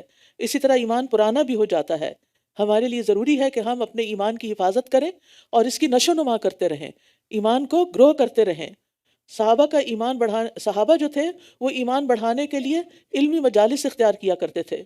حضرت عمر اپنے ساتھیوں میں سے ایک یا دو کو پکڑ لیتے اور کہتے آؤ ہم ایمان میں اضافہ کریں، آؤ مل بیٹھیں اور دین کی باتیں کریں۔ اور ہم کیا کہتے ہیں؟ آؤ مل کے کچھ گپ شپ کریں، کچھ دل بہلائیں۔ حالانکہ ہونا کیا چاہیے کہ جب بھی کسی کے ساتھ بیٹھیں کوئی مفید گفتگو کریں، نہ اپنا وقت ضائع کریں اور نہ دوسروں کا کریں۔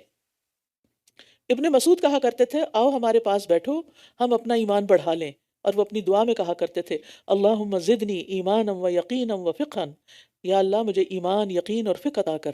ہم؟ اور ایک اور دعا میں ہے اللہم انی اسألک ایمانا لا یرتد، کہ اللہ مجھے ایسا ایمان عطا کر کہ جو کبھی نہ پھرے، کبھی نہ پلٹے، کبھی ختم نہ ہو۔ تو ہمیشہ انسان کو حریص ہونا چاہیے کہ اپنے ایمان کو بڑھانے کی فکر کرے اور حرص رکھے اور کوشش کرے، اور اس کے لیے وہ طریقے اور وہ وسائل اختیار کرے جن سے ایمان بڑھتا ہے۔ اور رہے وہ لوگ جن کے دلوں میں نفاق کی بیماری ہے، تو اس صورت نے ان کی نجاست میں مزید نجاست کا اضافہ کر دیا، اور اس حال میں مرے کہ یہ کافر تھے، اور یہ اس حال میں مرے کہ کافر تھے۔ تو اس سے پتہ چلتا ہے کہ انسان کی روح بھی بیمار ہوتی ہے، اور روح کی بیماریاں کفر اور قابل مذمت اخلاق ہوتے ہیں، اور روح کی تندرستی ایمان، علم اور عمل میں ہے۔ اور دل پر قرآن کا اثر نہ کرنا دل کے بیمار ہونے کی علامت ہے۔ اسی لیے انہوں نے کہا کہ اسی لیے فرمایا کہ جن کے دلوں میں نفاق کی بیماری ہے تو قرآن ان کی نجاست میں اضافہ کرتا ہے، یعنی ان کو صاف نہیں کرتا بلکہ اور بگاڑ دیتا ہے۔ کیا بھلا یہ منافق دیکھتے نہیں کہ یہ ہر سال ایک یا دو بار آزمائش میں ڈالے جاتے ہیں، پھر بھی نہ یہ توبہ کرتے ہیں اور نہ نصیحت پکڑتے ہیں، اور جب کوئی صورت نازل کی جاتی ہے تو یہ ایک دوسرے کی طرف دیکھتے ہیں، یعنی آنکھوں میں اشارے کرتے ہیں اور کہتے ہیں کیا تمہیں کوئی دیکھ تو نہیں رہا؟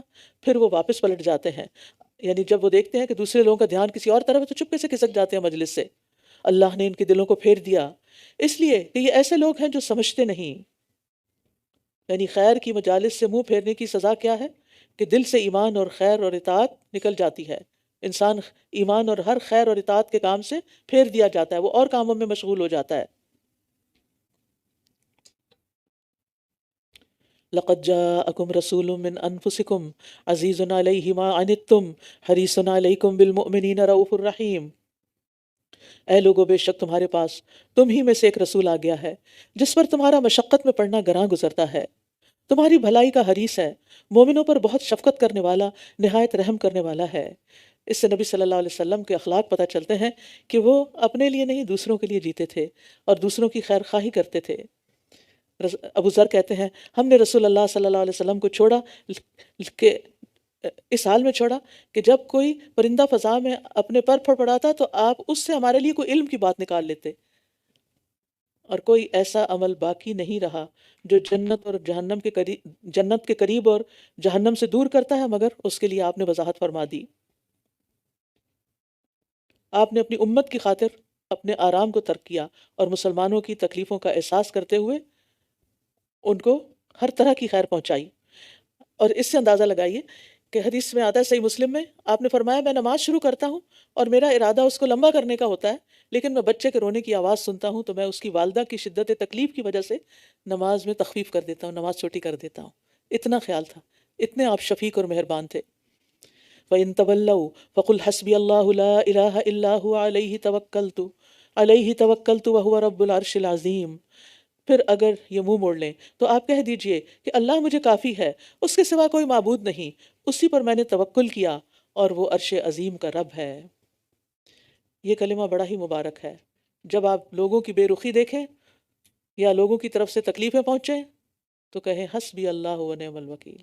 اور خاص طور پر یہ کلمہ ابو درداء کہتے ہیں کہ جو شخص یہ دعا صبح و شام 7 دفعہ پڑھے اللہ تعالیٰ اسے تمام فکروں سے کافی ہو جاتا ہے۔ کون ایسا انسان ہے جس کی زندگی میں کوئی فکر نہ ہو؟ لیکن ان فکروں کو ہم کتنا بھی کوشش کریں اپنے آپ سے الگ نہیں کر سکتے، تو اس کے لیے یہ دعا ہے حسبی اللہ لا الہ الا ہوا علیہ توکلت وہو رب العرش العظیم۔ سورۃ یونس۔ بسم الله الرحمن الرحيم ألف لام را تلك آيات الكتاب الحكيم۔ واصلہ بن اسقا کہتے ہیں، یہ سورۃ یونس ہے، سورۃ یونس۔ واصلہ بن اسقا رضی اللہ عنہ سے روایت ہے کہ نبی صلی اللہ علیہ وسلم نے فرمایا، مجھے تورات کی جگہ 7 ابتدائی طویل صورتیں دی گئیں اور مجھے زبور کی بجائے 100 آیات والی صورتیں دی گئیں، اور سورۃ یونس 100 آیات والی صورتوں میں سے ہے۔ بسم اللہ الرحمن الرحیم، الف لام را تلک آیات الکتاب الحکیم۔ الف لام را، یہ حکمت والی کتاب کی آیات ہیں، یہ حکمت والی کتاب کی آیات ہیں، یعنی قرآن حکمت سے لبریز کتاب ہے، اچھے اخلاق کی طرف دعوت دیتا ہے اور برے اخلاق سے روکتا ہے۔ کعب رضی اللہ عنہ کہتے ہیں، قرآن کو لازم پکڑ لو کیونکہ وہ عقل کی تیزی، حکمت کی روشنی اور علم کا سرچشمہ ہے۔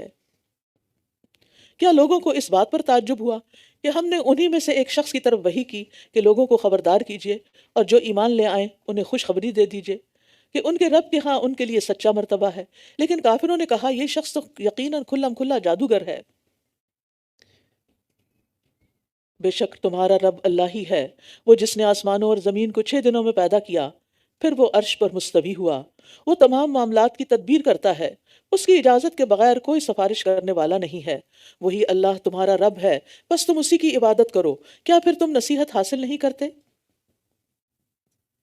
اب یہاں پر آپ دیکھیے کہ اللہ سبحانہ وتعالیٰ ہی کے خالق ہونے کی بات کی گئی کہ کس طرح اس نے صرف 6 دنوں میں آسمان و زمین کو تخلیق کر لیا، اتنی بڑی کائنات اور اس کا اتنا عظیم الشان نظام جس میں نہ کوئی ایکسیڈنٹس ہیں، حادثے ہیں، نہ تصادم ہے۔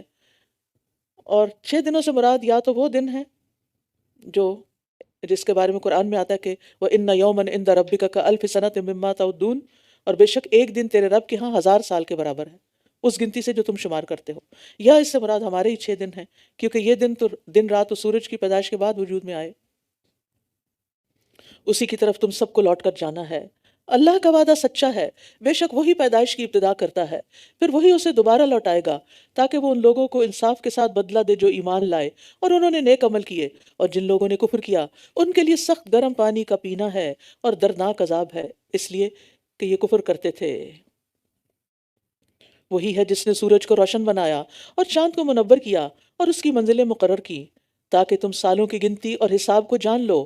اللہ نے یہ سب کچھ حق کے ساتھ پیدا کیا، وہ آیات کو تفصیل سے بیان کرتا ہے ان لوگوں کے لیے جو علم رکھتے ہیں۔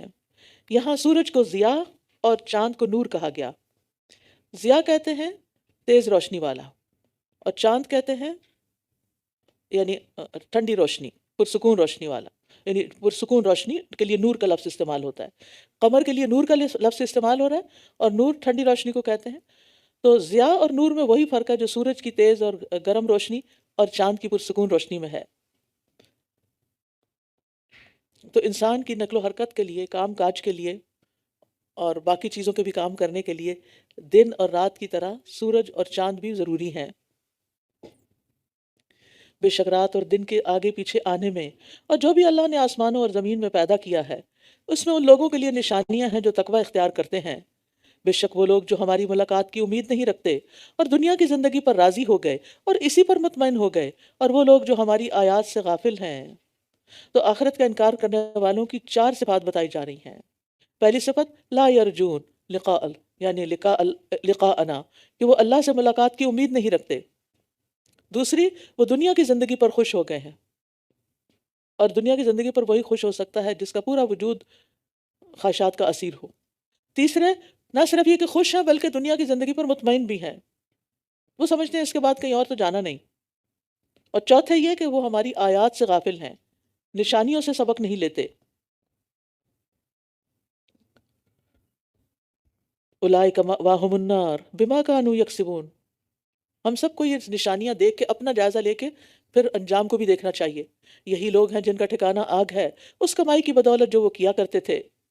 ان الذین آمنوا وعملوا الصالحات یہدیہم ربہم بایمانہم تجری من تحتہم الانہار فی جنات النعیم، بے شک جو لوگ ایمان لائے اور انہوں نے نیک عمل کیے، ان کے ایمان کی وجہ سے ان کا رب ان کی رہنمائی کرے گا۔ راحتوں والے باغ ہیں جن کے نیچے نہریں بہتی ہوں گی۔ یعنی اللہ سبحانہ تعالیٰ ایمان اور عمل صالح کرنے والوں کو ان کے ایمان کی وجہ سے دنیا میں صراط مستقیم عطا کرے گا، سیدھے رستے کی طرف چلنے کی توفیق دے گا، اور پھر قیامت کے دن جنت کی طرف جانے کا رستہ دکھا دے گا، پل صراط کو آسانی سے پار کرا دے گا۔ ابن جریج کہتے ہیں اس آیت کے بارے میں کہ جب ایسا انسان اپنی قبر سے اٹھے گا تو اس کا عمل اس کے لیے ایک اچھی شکل و صورت اور اچھی خوشبو کی شکل میں سامنے آئے گا۔ وہ اپنے ساتھی کے گلے ملے گا، عمل اس کا اسے تمام بھلائیوں کی خوشخبری دے گا۔ وہ اس سے کہے گا تم کون ہو؟ وہ کہے گا میں تمہارا عمل ہوں۔ وہ اس سے کہے گا تو وہ اس کے آگے آگے روشنی کرے گا یہاں تک کہ جنت میں لے جائے گا، جنت میں جانے تک اس کے لیے روشنی کر رہا ہوگا، اور یہ اس کا اپنا عمل ہوگا۔ جتنا اچھا عمل ہوگا اتنی ہی بڑی روشنی۔ اور کافر کے لیے اس کا عمل بری شکل اور بدبودار صورت میں متشکل ہوگا، وہ اپنے مالک سے چمٹ جائے گا اور چمٹا ہی رہے گا یہاں تک کہ اسے جہنم میں لے جا پھینکے۔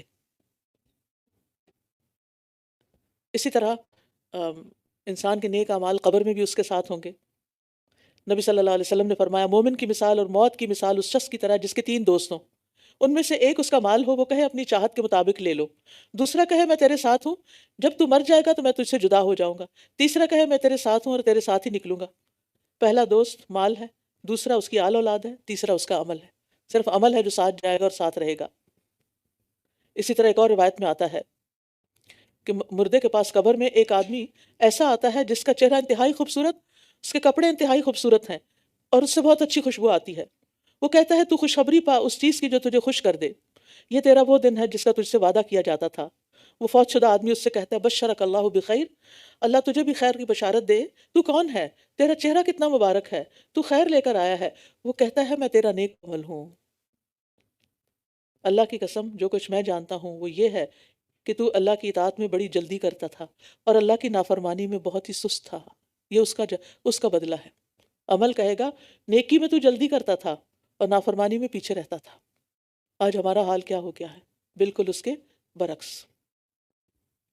دعواہم فیہا سبحانک اللہم وتحیتہم فیہا سلام وآخر دعواہم ان الحمد للہ رب العالمین۔ اس میں یعنی جنت میں ان کی پکار ہوگی پاک ہے تو اے اللہ، اور ان کی دعا اس میں سلام ہوگا، یعنی السلام علیکم کی پکار ہر طرف ہوگی، اور ان کی آخری پکار ہوگی کہ تمام تعریفیں اللہ کے لیے ہیں جو تمام جہانوں کا رب ہے۔ تو اہل جنت ہر وقت اللہ کی تعریف کر رہے ہوں گے، آپس میں ایک دوسرے کو سلام بھیج رہے ہوں گے، فرشتے بھی انہیں آ کر سلام کہیں گے، کسی قسم کی کوئی لغو بات نہ سنیں گے۔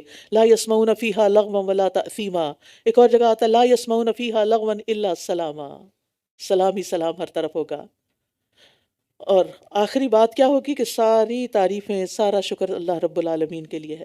اسی لیے مجلس کے اختتام پر بھی یہ دعا پڑھی جاتی ہے۔ اور اگر اللہ لوگوں کے لیے شر کا معاملہ کرنے میں اسی طرح جلدی کرتا جیسا کہ وہ خیر مانگنے میں جلدی کرتے ہیں تو ان کی مقررہ مدت پوری کر دی گئی ہوتی، لہٰذا جو لوگ ہماری ملاقات کی توقع نہیں رکھتے انہیں ہم چھوڑ دیتے ہیں کہ وہ اپنی سرکشی میں بھٹکتے پھریں۔ ایک مطلب تو یہ ہے کہ جس طرح انسان خیر طلب کرنے میں جلدی کرتا ہے، اسی طرح شر طلب کرنے میں بھی کبھی وہ جلدی کرتا ہے۔ پیغمبروں سے کہتا ہے اگر تم سچے ہو تو عذاب لے آؤ، اور کبھی دنیا کی زندگی سے تنگ ہوتا ہے تو انسان اپنے لیے بچوں کے لیے بد دعا کر دیتا ہے، تو اس کے نتیجے میں دعا اگر قبول ہو جاتی ہے تو انسان کا خاتمہ ہو جاتا ہے، یا پھر اولاد اس کے ہاتھ سے چلی جاتی ہے۔ تو اس لیے انسان کو دعا مانگتے ہوئے سوچ سمجھ کے مانگنی چاہیے کہ میں کیا مانگ رہا ہوں۔ اور جب انسان کو کوئی تکلیف پہنچتی ہے تو وہ ہمیں اپنی کروٹ پر لیٹے ہوئے یا بیٹھے ہوئے یا کھڑے ہوئے پکارتا ہے، پھر جب ہم اس سے اس کی تکلیف ہٹا دیتے ہیں تو وہ منہ موڑ کر یوں چل دیتا ہے گویا اس نے کسی تکلیف میں جو اسے پہنچی تھی ہمیں پکارا ہی نہ تھا۔ اس طرح حد سے گزرنے والوں کے لیے خوبصورت بنا دیا گیا جو کچھ وہ کیا کرتے تھے، جو کچھ یہ کیا کرتے تھے۔ تو یہاں اکثر انسانوں کی حالت بتائی جا رہی ہے، اور بعض اوقات اللہ کے ماننے والے بھی اس کوتاہی کا ارتکاب کرتے ہیں۔ یعنی مصیبت کے وقت تو خوب اللہ اللہ ہوتا ہے، دعائیں کی جاتی ہے، توبہ استغفار کا اہتمام کیا جاتا ہے، لیکن جب اللہ تعالیٰ مصیبت کا کڑا وقت نکال دیتے ہیں تو پھر بارگاہ الہی میں دعا کرنے اور گڑ گڑانے سے غافل ہو جاتے ہیں، اور پھر اگر وہ اس مشکل سے نکل چکے ہوں تو اللہ کا جو اصل محسن ہے اس کا شکر بھی ادا نہیں کرتے۔ اول تو یہ ہے کہ دعا کرنے میں ہمیں یہ ہوتا ہے کہ اچھا ابھی کتنی دعائیں ہیں، کتنا اور قرآن پڑھتے ہیں تو ورقے گنتے رہتے ہیں، دعاؤں کی کوئی کتاب پڑھتے ہیں تو دیکھتے رہتے ہیں اچھا کون سے نمبر پہ پہنچے ہیں، باقی کتنا ہے۔ تو بات یہ ہے کہ انسان خیر کی حالت میں یعنی اللہ سے خیر مانگنے میں سستی سے کام لیتا ہے، اور پھر اللہ سے یعنی تکلیف آئے تو اللہ سے مانگنے میں بھی اس کو، یعنی یہ جو دعا اور قرآن کی مثال میں نے دی، یعنی جب کوئی تکلیف آتی ہے تو یہی چیزیں ہمارے کام آتی ہیں، دعائیں کام آتی ہیں، دل پریشان ہو تو قرآن کا پڑھنا کام آتا ہے۔ تو پھر اس میں جلدی کس بات کی کہ کتنے دن کا وظیفہ ہے اور کتنے دن پڑھنی ہوگی دعا، اور کب تک یہ کام کرنا ہوگا، کب میری مصیبت آسان ہوگی؟ دعائیں قبول ہوتی ہیں جب تک انسان جلد بازی نہ کرے، اور پھر جب دعائیں قبول ہو جاتی ہیں تو کچھ لوگ انتہائی ناقدرے ناشکرے ہوتے ہیں، ان کو اللہ کا شکر ادا کرنے کی بھی توفیق نہیں ہوتی۔ لیکن یاد رکھیے، جو خوشحالی میں اللہ کو یاد رکھتا ہے، اللہ تکلیف میں اس کو یاد رکھتا ہے۔ اور یقیناً ہم نے تم سے پہلے کئی امتوں کو ہلاک کر دیا جب انہوں نے ظلم کیا، حالانکہ ان کے پاس ان کے رسول واضح دلائل کے ساتھ آئے تھے، وہ ایسے نہ تھے کہ ایمان لے آتے۔ ہم مجرم قوم کو اسی طرح بدلہ دیتے ہیں، پھر ان کے بعد ہم نے تمہیں زمین میں جانشین بنا دیا تاکہ ہم دیکھ لیں کہ تم کس طرح کے عمل کرتے ہو۔ اور جب ان پر ہماری واضح آیات پڑھی جاتی ہیں تو وہ لوگ جو ہماری ملاقات کی امید نہیں رکھتے، وہ کہتے ہیں کہ اس کے علاوہ کوئی اور قرآن لے آؤ یا اسی کو بدل دو۔ کہہ دیجئے میرے لیے ممکن نہیں کہ میں اسے اپنی طرف سے بدل دوں، میں تو صرف اسی چیز کی پیروی کرتا ہوں جو میری طرف وحی کی جاتی ہے۔ اگر میں نے اپنے رب کی نافرمانی کی تو بے شک میں ایک بڑے دن کے عذاب سے ڈرتا ہوں۔ اور یہ بھی لوگوں کا حال ہے، خود نہیں بدلتے، قرآن کو بدل دیتے ہیں۔ وہ چاہتے ہیں کہ اللہ کے دین کی اطاعت کریں لیکن پورے کے پورے اسلام میں داخل نہیں ہوتے۔ کہہ دیجئے اگر اللہ چاہتا تو میں اس قرآن کو تم پر نہ پڑھتا، اور نہ وہ تمہیں اس کی خبر دیتا، یعنی اللہ تعالیٰ بھیجتا بھی نہ تمہارے پاس۔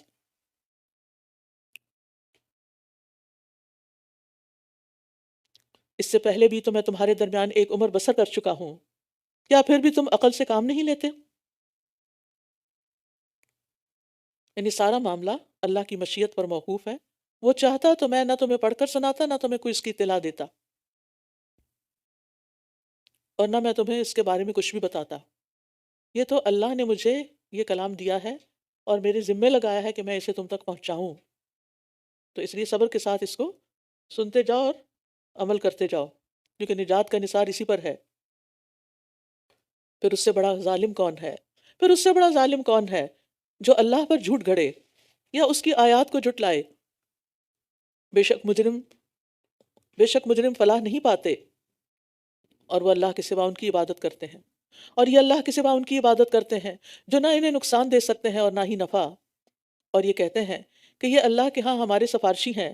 کہہ دیجئے کیا تم اللہ کو اس چیز کی خبر دیتے ہو جسے نہ وہ آسمانوں میں جانتا ہے اور نہ زمین میں؟ وہ پاک اور بلندر ہے اس سے جو بھی یہ شریک ٹھہراتے ہیں۔ مشرکین جو تھے وہ اللہ کے ساتھ دیگر معبودوں کو پکارتے تھے، یعنی اللہ کی عبادت بھی کرتے اور کچھ اور ہستیوں کو بھی غائبانہ طور پر پکارتے تھے، اور کیا کہتے تھے؟ یعنی آج مسلمانوں کا بھی یہی حال ہے، اللہ کی عبادت کرتے ہیں، نماز وغیرہ بھی پڑھتے ہیں، لیکن قبروں پر جا کر مردوں کا وسیلہ بھی پکڑتے ہیں۔ اچھا مشرکین کیا کہتے تھے؟ ہم انہیں اللہ نہیں مانتے، بس یہ اللہ سے ہمارے کام کروا دیتے ہیں، اس لیے ہم نے ان کا پلو پکڑ لیا، ان کا دامن پکڑ لیا۔ کیوں؟ کیونکہ یہ اللہ کی ہاں ان کی سفارش رد نہیں ہوتی۔ لیکن بات یہ ہے کہ اللہ تعالیٰ کیا بتاتے ہیں کہ وہ انہیں نہ کوئی فائدہ پہنچا سکتے ہیں نہ نقصان، کیونکہ اصل معاملہ تو اللہ کے ہاتھ میں ہے، اور تمام لوگ ایک ہی امت تھے۔ پھر انہوں نے باہم اختلاف کیا، اور اگر آپ کے رب کی طرف سے ایک بات پہلے سے طے نہ کی جا چکی ہوتی تو یقیناً ان کے درمیان اس معاملے میں فیصلہ کر دیا جاتا جس میں یہ اختلاف کر رہے ہیں۔ اور یہ کہتے ہیں اس رسول پر اس کے رب کی طرف سے کوئی نشانی کیوں نہ اتاری گئی؟ تو کہہ دیجئے بے شک غیب تو اللہ ہی کے لیے ہے، بس تم انتظار کرو، میں بھی تمہارے ساتھ انتظار کرنے والوں میں سے ہوں۔ اور جب ہم لوگوں کو رحمت کا مزہ چکھاتے ہیں اس مصیبت کے بعد جو انہیں پہنچی تھی، تو وہ فوراً ہی ہماری آیات کے بارے میں چالیں چلنے لگتے ہیں۔ کہہ دیجئے اللہ چال چلنے میں زیادہ تیز ہے، بے شک ہمارے بھیجے ہوئے فرشتے لکھ رہے ہیں جو چالیں تم چل رہے ہو۔ مصیبت کے بعد نعمت کا کیا مطلب ہے؟ جیسے تنگی، قحط سالی، آلام، تکلیفوں، مصیبتوں کے بعد رزق کی فراوانی ہو جانا، اسباب معیشت کی ارزانی ہو جانا، مہنگائی کے بعد پھر مہنگائی کا ختم ہو جانا۔ یعنی جب نعمتیں ملتی ہیں تو پھر یہ اللہ تعالیٰ کا شکر ادا کرنا بھول جاتے ہیں اور اس کے ساتھ دوسروں کو شریک کر لیتے ہیں کہ ان کی وجہ سے ہوا۔ یہ نعمتیں ہمیں فلاں کی وجہ سے ملی ہیں، فلاں کی نظر کرم ہے، اور فلاں بڑا مہربان ہے، فلاں کی دعا ہے۔ اچھا بعض لوگ یہ جملہ بھی ذرا سوچ سمجھ کے بولی، فلاں بزرگ کی دعا ہے اس کو۔ اچھا بھائی، آپ کو کیسے پتا چلا کہ اسی کی دعا قبول ہوئی؟ کیسے آپ یہ دعویٰ کر رہے ہیں؟ فلاں بزرگ کی نظر کرم ہے۔ کیا نظر کرم؟ کیا اللہ کی نظر کرم کافی نہیں؟ یعنی اگر کوئی کسی کو پیار سے دیکھ لیتا ہے یا اس پر نظر کر لیتا ہے تو اس کا کیا مطلب بنتا ہے کہ اس کی تقدیر بدل جائے گی؟ وہی ہے جو تمہیں خشکی اور سمندر میں چلاتا ہے، یہاں تک کہ جب تم کشتیوں میں سوار ہوتے ہو اور وہ انہیں لے کر عمدہ ہوا کے ساتھ چل دیتی ہیں، اور وہ اس سے خوش ہو جاتے ہیں کہ یکا یک ان کشتیوں پر شدید ہوا آ جاتی ہے اور ہر طرف سے موجیں انہیں گھیر لیتی ہیں، اور وہ سمجھ جاتے ہیں کہ انہیں گھیر لیا گیا ہے، تو اس وقت وہ دین کو اللہ کے لیے خالص کرتے ہوئے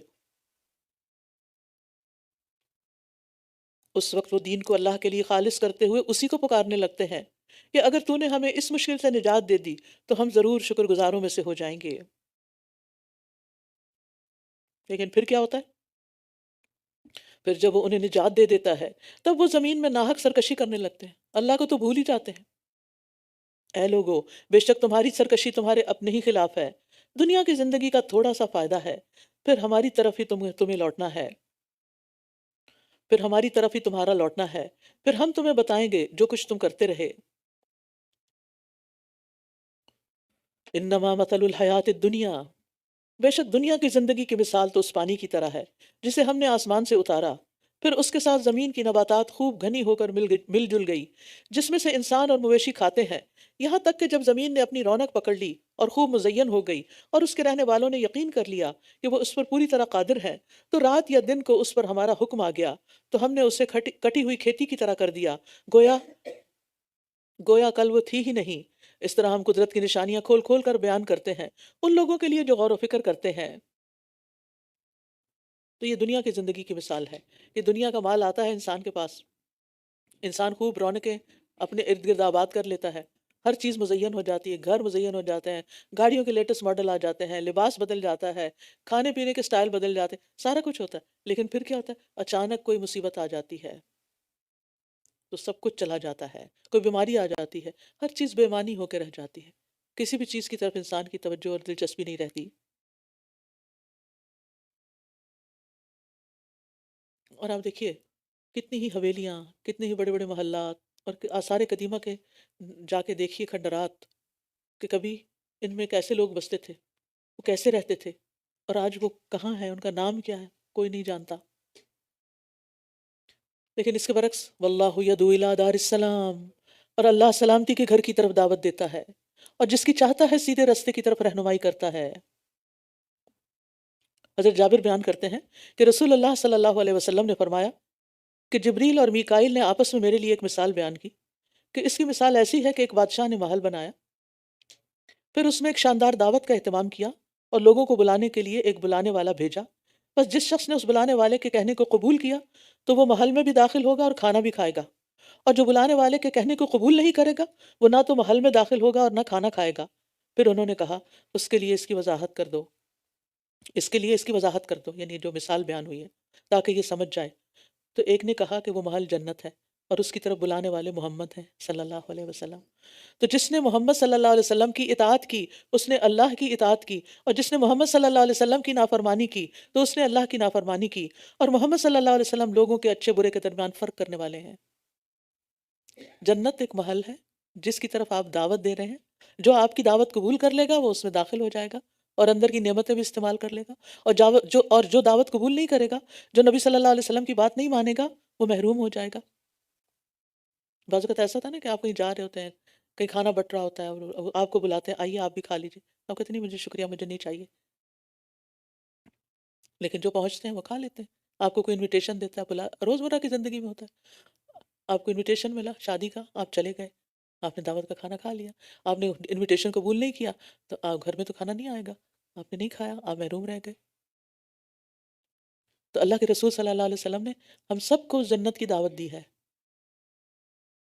تو جو ہیں قبول کرنے والے وہ آگے بڑھ جائیں گے اور یہ جاننے کی کوشش کریں گے کہ کیا کیا باتیں آپ نے بتائیں، پھر ہم نے کرنا کیا ہے، اس کی تیاری کیسے کریں۔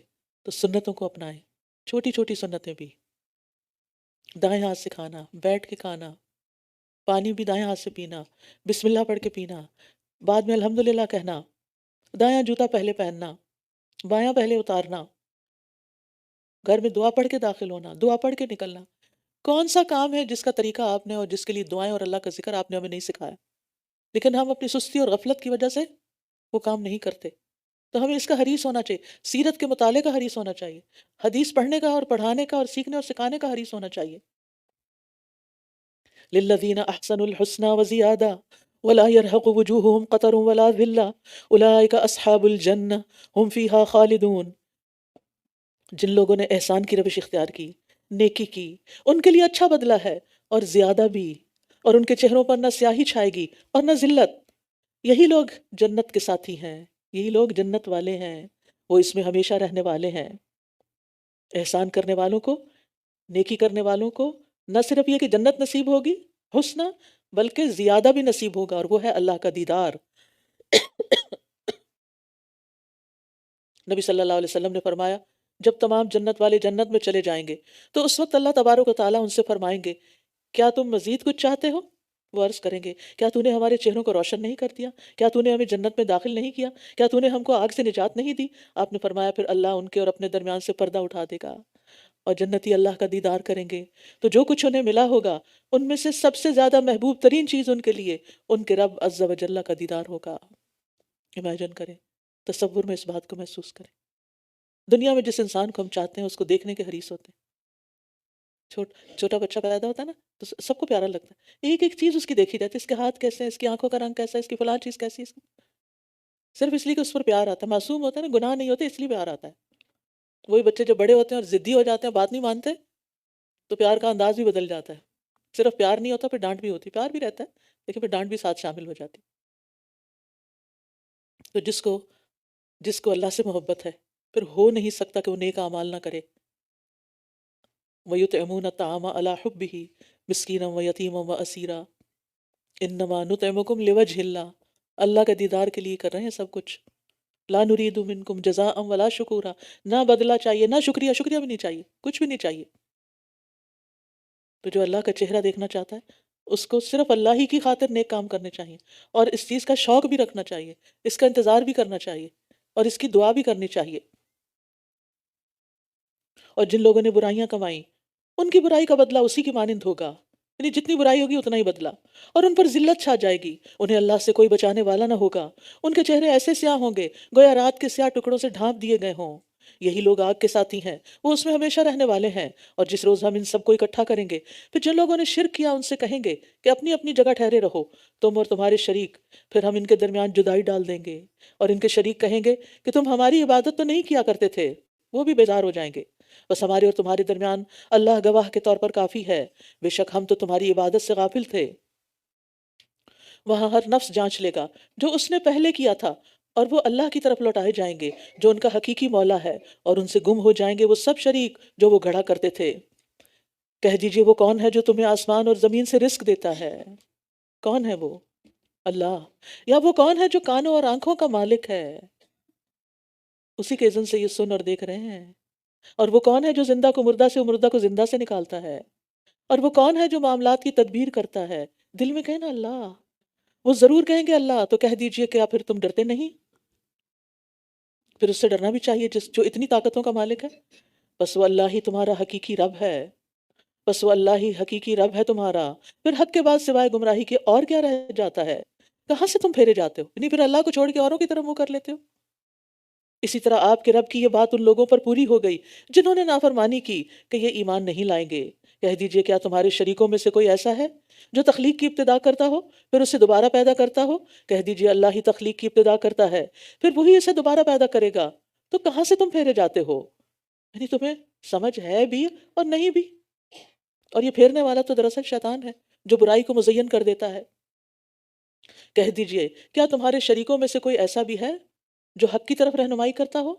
تمہارے بت تمہیں سیدھے رستے کی طرف رہنمائی کرتے ہیں؟ کہہ دیجئے اللہ ہی حق کی طرف رہنمائی کرتا ہے۔ کیا بھلا وہ جو حق کی طرف رہنمائی کرتا ہے وہ زیادہ حقدار ہے کہ وہ پیروی کیا جائے، یا جو خود راہ نہیں پاتا مگر یہ کہ وہ رہنمائی کیا جائے؟ پھر تمہیں کیا ہے، تم کیسے فیصلے کرتے ہو؟ اور ان کی اکثریت صرف گمان ہی کی پیروی کر رہی ہے، یہ صرف ان کے خیالات ہیں۔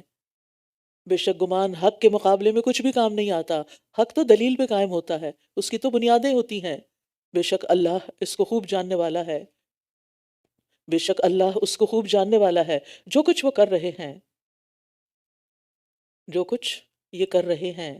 لیکن بات یہ ہے کہ لوگ صرف اوہام اور خیالات اور ظن و گمان کی پیروی کرنے لگتے ہیں، جو سنتے ہیں جو دیکھتے ہیں بغیر کسی تحقیق کے اس پر عمل شروع کر دیتے ہیں۔ تو جو بھی عمل کریں، جو بھی بات سنیں، اس کی دلیل جانیں۔ وَمَا كَانَ هَذَا الْقُرْآنُ أَن يُفْتَرَىٰ مِن دُونِ اللَّهِ، اور یہ قرآن ایسا نہیں کہ اسے اللہ کے سوا خود سے گھڑ لیا جائے، یہ کوئی خود نہیں بنا سکتا، لیکن یہ تو اس کی تصدیق کرنے والا ہے جو اس سے پہلے آ چکا ہے، یعنی پچھلی کتابیں، اور رب العالمین کی طرف سے کتاب کی تفصیل ہے جس میں کوئی شک نہیں۔ یا یہ کہتے ہیں کہ اس نے اسے خود گھڑ لیا ہے، کہہ دیجئے تو تم اس کی مانند ایک صورت ہی لے آؤ، اور اللہ کے سوا جس جس کو بلا سکتے ہو بلا لو اگر تم سچے ہو۔ بلکہ انہوں نے اس چیز کو جھٹلا دیا جس کا یہ اپنے علم سے احاطہ نہیں کر سکے تھے، حالانکہ ابھی ان کے پاس اس کی اصل حقیقت بھی نہیں آئی۔ اسی طرح ان لوگوں نے بھی جھٹلا دیا جو ان سے پہلے تھے، تو دیکھ لیجئے ان ظالموں کا انجام کیسا ہوا۔ تو بعض اوقات لوگ قرآن کو کیوں جھٹلا دیتے ہیں؟ کیونکہ انہوں نے اس کو پوری طرح جانا ہی نہیں ہوتا، اس کے مطلب اور مضمون کو سمجھا ہی نہیں ہوتا، نہ اس کی کوئی کوشش کی ہوتی ہے۔ بس وہ یہ دیکھتے ہیں کہ قرآن کچھ چیزوں سے منع کرتا ہے تو پھر وہ اس سے دور سے ہی ڈر جاتے ہیں، اور یہ نہیں سوچتے کہ کچھ چیزوں کی خوشخبری بھی دیتا ہے اور کچھ چیزوں کو آسان بھی کرتا ہے اور تمہارے کچھ غموں کا مداوع بھی ہے اور تمہیں فائدہ بھی پہنچاتا ہے۔ اور ان میں سے کچھ تو ایسے ہیں جو اس پر ایمان لاتے ہیں، اور ان میں سے وہ بھی ہیں جو اس پر ایمان نہیں لاتے، اور آپ کا رب فساد کرنے والوں کو خوب جانتا ہے جو لوگوں کو بہکاتے رہتے ہیں۔ اور اگر یہ آپ کو جھٹلائیں تو کہہ دیجئے میرا عمل میرے لیے اور تمہارا عمل تمہارے لیے ہے، تم اس سے بری ذمہ ہو جو میں کر رہا ہوں اور میں اس سے بری ذمہ ہوں جو تم کر رہے ہو۔ اور ان میں سے کچھ ایسے ہیں جو آپ کی طرف کان لگاتے ہیں، کیا پھر آپ بہروں کو سنائیں گے اگرچہ وہ کچھ بھی نہ سمجھتے ہوں؟ یعنی کچھ لوگ قرآن سن کر بھی فائدہ نہیں اٹھاتے، سنتے ہیں فائدہ نہیں اٹھاتے کیونکہ عقل سے کام نہیں لیتے۔ ایک مرتبہ نبی صلی اللہ علیہ وسلم نے ممبر پر یہ بات ارشاد فرمائی، تم رحم کرو تم پر رحم کیا جائے گا، تم معاف کرو اللہ تمہیں معاف کر دے گا۔ ہلاکت ہے ان لوگوں کے لیے جو صرف باتیں سنتے ہی ہیں، سن لیجیے اچھی طرح، ہلاکت ہے ان لوگوں کے لیے جو صرف باتیں سنتے ہی ہیں، صرف سنتے رہتے ہیں بس۔ ہلاکت ہے ان لوگوں کے لیے جو اپنے گناہوں پر جانتے بوجھتے اصرار کرتے ہیں اور ڈٹے رہتے ہیں، یعنی سن کے بھی عمل نہیں بدلتے۔ اللہ تعالیٰ ہمیں اس سے محفوظ رکھے۔ اور ان میں سے کچھ ایسے ہیں جو آپ کی طرف دیکھتے ہیں، کیا پھر آپ اندھوں کو راہ دکھائیں گے اگرچہ وہ کچھ بھی نہ دیکھتے ہوں؟ یعنی بصیرت کی نظر سے نہ دیکھنے والا کچھ سمجھ بھی نہیں سکتا۔ اصل آپ دیکھیے کہ یوں لگتا ہے جیسے اللہ سبحانہ وتعالیٰ ان کی ہدایت نہیں چاہتا، ایسی بات نہیں ہے۔ جب مریض علاج کرانے پر سنجیدہ نہ ہو، ڈاکٹر کے بتائے ہوئے نسخے کی پرواہ ہی نہ کرے، نظر انداز کر دے، تو پھر کیا ڈاکٹر اسے خود کال کر کے بلائے گا، آؤ میں تمہارا علاج کروں؟ اس کے پیچھے لگے گا؟ نہیں۔ تم نہیں چاہتے اپنا علاج، تم نہیں چاہتے ٹھیک ہونا، تم روٹھے ہم چھوٹے، تو ہمیں کیا پرواہ؟ تو جو خود ہدایت نہیں چاہتا پھر اللہ تعالیٰ زبردستی اس کو نہیں ٹھونستا ہدایت کہ نہیں تم ہر صورت میں ہدایت حاصل کرو۔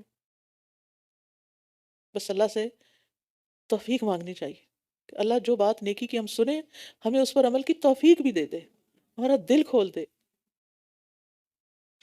بے شک اللہ تو لوگوں پر کچھ بھی ظلم نہیں کرتا، لیکن لوگ خود ہی اپنی جانوں پر ظلم کرتے ہیں۔ سبحان اللہ۔ بات یہ ہے کہ اللہ بندے کو نعمتیں دیتا ہے، بے شمار نعمتیں دیتا ہے، لیکن کچھ لوگ ان نعمتوں کو دیکھ ہی نہیں پاتے۔ ان کی زندگی میں اگر کسی قسم کی کوئی کمی ہو جائے یا ان کے دل میں کوئی وسوسہ آ جائے، بس اس کے پیچھے لگ جاتے ہیں اور وہ اسی کے بارے میں سوچے چلے جاتے ہیں، اسی پہ اپنی جان کھپائے چلے جاتے ہیں، اور نعمتیں ان کو نظر ہی نہیں آتی، لہٰذا وہ ان کو شکر ادا نہیں کرتے۔ آپ دیکھیے کہ بعض لوگوں کے پاس سب کچھ ہوتا ہے، کوئی ایک بیماری لگ جاتی ہے، اب کیا ہے، وہ ہر وقت ہائے ہائے مچائیں گے، جس کو ملیں گے اس کو اپنی بیماری کی خبر دیں گے، ان کے پاس کوئی خوشخبری نہیں ہوگی، کوئی کام کی بات نہیں ہوگی، صرف کمپلینٹس ہوں گی، صرف شکوے ہوں گے، بندوں کے بھی ہوں گے اللہ کے بھی ہوں گے۔ تو اللہ نے ان پہ ظلم نہیں کیا، لوگ خود اپنی جانوں پہ ظلم کرتے ہیں، لوگ خود، اللہ نے سب کچھ دیا ہے انہیں نظر نہیں آتا، تو جو اپنی نعمتوں کو خود نہ دیکھ سکے اسے کون دکھائے؟ جو جان بوجھ کر اپنی آنکھ نہ کھولے، نابینا بنا رہے، اس کو کوئی دوسرا زبردستی تو نہیں دکھا سکتا نا، جو سننا نہ چاہے اسے کوئی گھول کے تو نہیں پلا سکتا، جو کچھ کرنا نہ چاہے اس پر جبر تو نہیں کیا جا سکتا۔ اللہ اس وقت تک کسی قوم کی حالت نہیں بدلتا جب تک کہ وہ خود اپنے آپ کو نہ بدلیں، اپنی بری عادتیں چھوڑنا، اپنے فضول خیالات سے چھٹکارا حاصل کرنا، ان سب کے لیے آپ کو خود ایفرٹ کرنی ہوگی، خود اپنے اوپر کام کرنا ہوگا، خود نیت اور ارادہ باندھنا ہوگا، اللہ سے توفیق مانگنی ہوگی، ایسی چیزیں پڑھنی سننی سیکھنی ہوگی کہ جس کی وجہ سے آپ اپنی ایسی بیماریوں اور پریشانیوں سے نجات پا سکیں۔ بیماریاں یعنی جو برائیاں ہوتی ہیں یہ بھی بیماریاں ہوتی ہیں جو چمٹ جاتی ہیں، تو جیسے بیماریوں کے علاج کے لیے ڈاکٹر کے پاس جانا پڑتا ہے، اسی طرح کچھ گناہوں سے چھٹکارا پانے کے لیے انسان کو علم کی خیر کی مجلسوں میں جانا پڑتا ہے، اپنے لیے کوئی مینٹور اور کوئی استاد اور کوئی خیر خواہ ڈھونڈنا پڑتا ہے کہ جو اس کی صحیح رہنمائی کر سکے، جو اس کو اس اذیت اور عذاب سے نجات دلائے، کیونکہ برے خیالات بھی عذاب ہوتے ہیں، شکوک و شبہات بھی عذاب ہوتے ہیں، اور گناہ اور برائیاں اور ظلم و ستم بھی عذاب ہوتے ہیں جو انسان کی جان کو چمٹ جاتے ہیں۔ دیکھیں، اللہ نے ہمیں زبان دی، بولنے کی صلاحیت دی، ہم کیا بولتے ہیں ہر وقت؟ کیا ہم جو بولتے ہیں اس سے اللہ راضی ہوتا ہے؟ کیا ہم جو بولتے ہیں اس سے بندوں کے دل خوش کرتے ہیں؟ یا ہم صرف یعنی دوسروں کے دل آزاری کی باتیں کرتے رہتے ہیں؟ کچھ لوگ ہوتے ہیں ہر وقت اتنے سنجیدہ رہتے ہیں کہ کوئی ان سے آپ ان سے بات کر کے بیزار ہی ہو جائیں، ان کی باتوں میں کوئی ہلکی بات نہیں ہوتی۔ کچھ لوگ سے آپ ملیں گے، وہ ہر وقت جب ملیں گے آپ کو پتا ہو کہ آپ میں ملی ہوں نہیں، اپنی بیماری کی بات کرے گا، اس کے پاس اور کوئی بات نہیں کرنے کی۔ یہ کسی سے ملیں گے آپ کو پہلے سے ہی پتا چلے گا یہ اب کسی کی غیبت کرنے والا ہے۔ ایسے لوگ خود بھی ذہنی طور پر سک ہوتے ہیں اور دوسروں کو بھی بیمار کرتے ہیں، لہٰذا ان سے بچ کے رہنا ہی فائدے میں ہے۔ اور اگر ہم میں سے کسی کو یہ بیماری لاحق ہے تو اس کو اپنا طرز فکر، اپنی سوچ بدلنی ہوگی، اپنی گفتگو بدلنی ہوگی، اور کانشیس کوشش کرنی ہوگی کہ میں نے اپنی زبان سے یہ باتیں نہیں کرنی۔ حضرت یعقوب علیہ السلام نے کیا کہا تھا؟ انما اشکو بثی وحزنی الی اللہ، میں اپنے غم اور دکھ کی فریاد اللہ سے کرتا ہوں، اور انا للہ و انا الیہ راجعون، اللہم اجرنی فی مصیبتی واخلف لی خیرا منہا۔ اللہ ہے نا، پھر ہر وقت بندوں کے سامنے کیا رونا اور بندوں سے کیا توقع رکھنا؟ بندوں کے تو دل ان کے اپنے ہاتھ میں بھی نہیں، وہ کسی کے لیے کیا کریں گے؟ اگر کوئی آپ کے لیے اچھا کر رہا ہے تو صرف اللہ کی دی ہوئی توفیق سے کر رہا ہے، اور جس دن وہ انہیں اکٹھا کرے گا تو یوں محسوس ہوگا گویا وہ دنیا میں دن کی ایک گھڑی ہی ٹھہرے تھے، یہ باہم ایک دوسرے کو پہچانتے ہوں گے۔ یقیناً خسارہ اٹھایا ان لوگوں نے جنہوں نے اللہ کی ملاقات کو جھٹلا دیا، اور یہ ہدایت پانے والے نہ تھے۔ قیامت کے لیے یہاں لفظ سا استعمال ہوا ہے، گھڑی، اور جس عذاب کا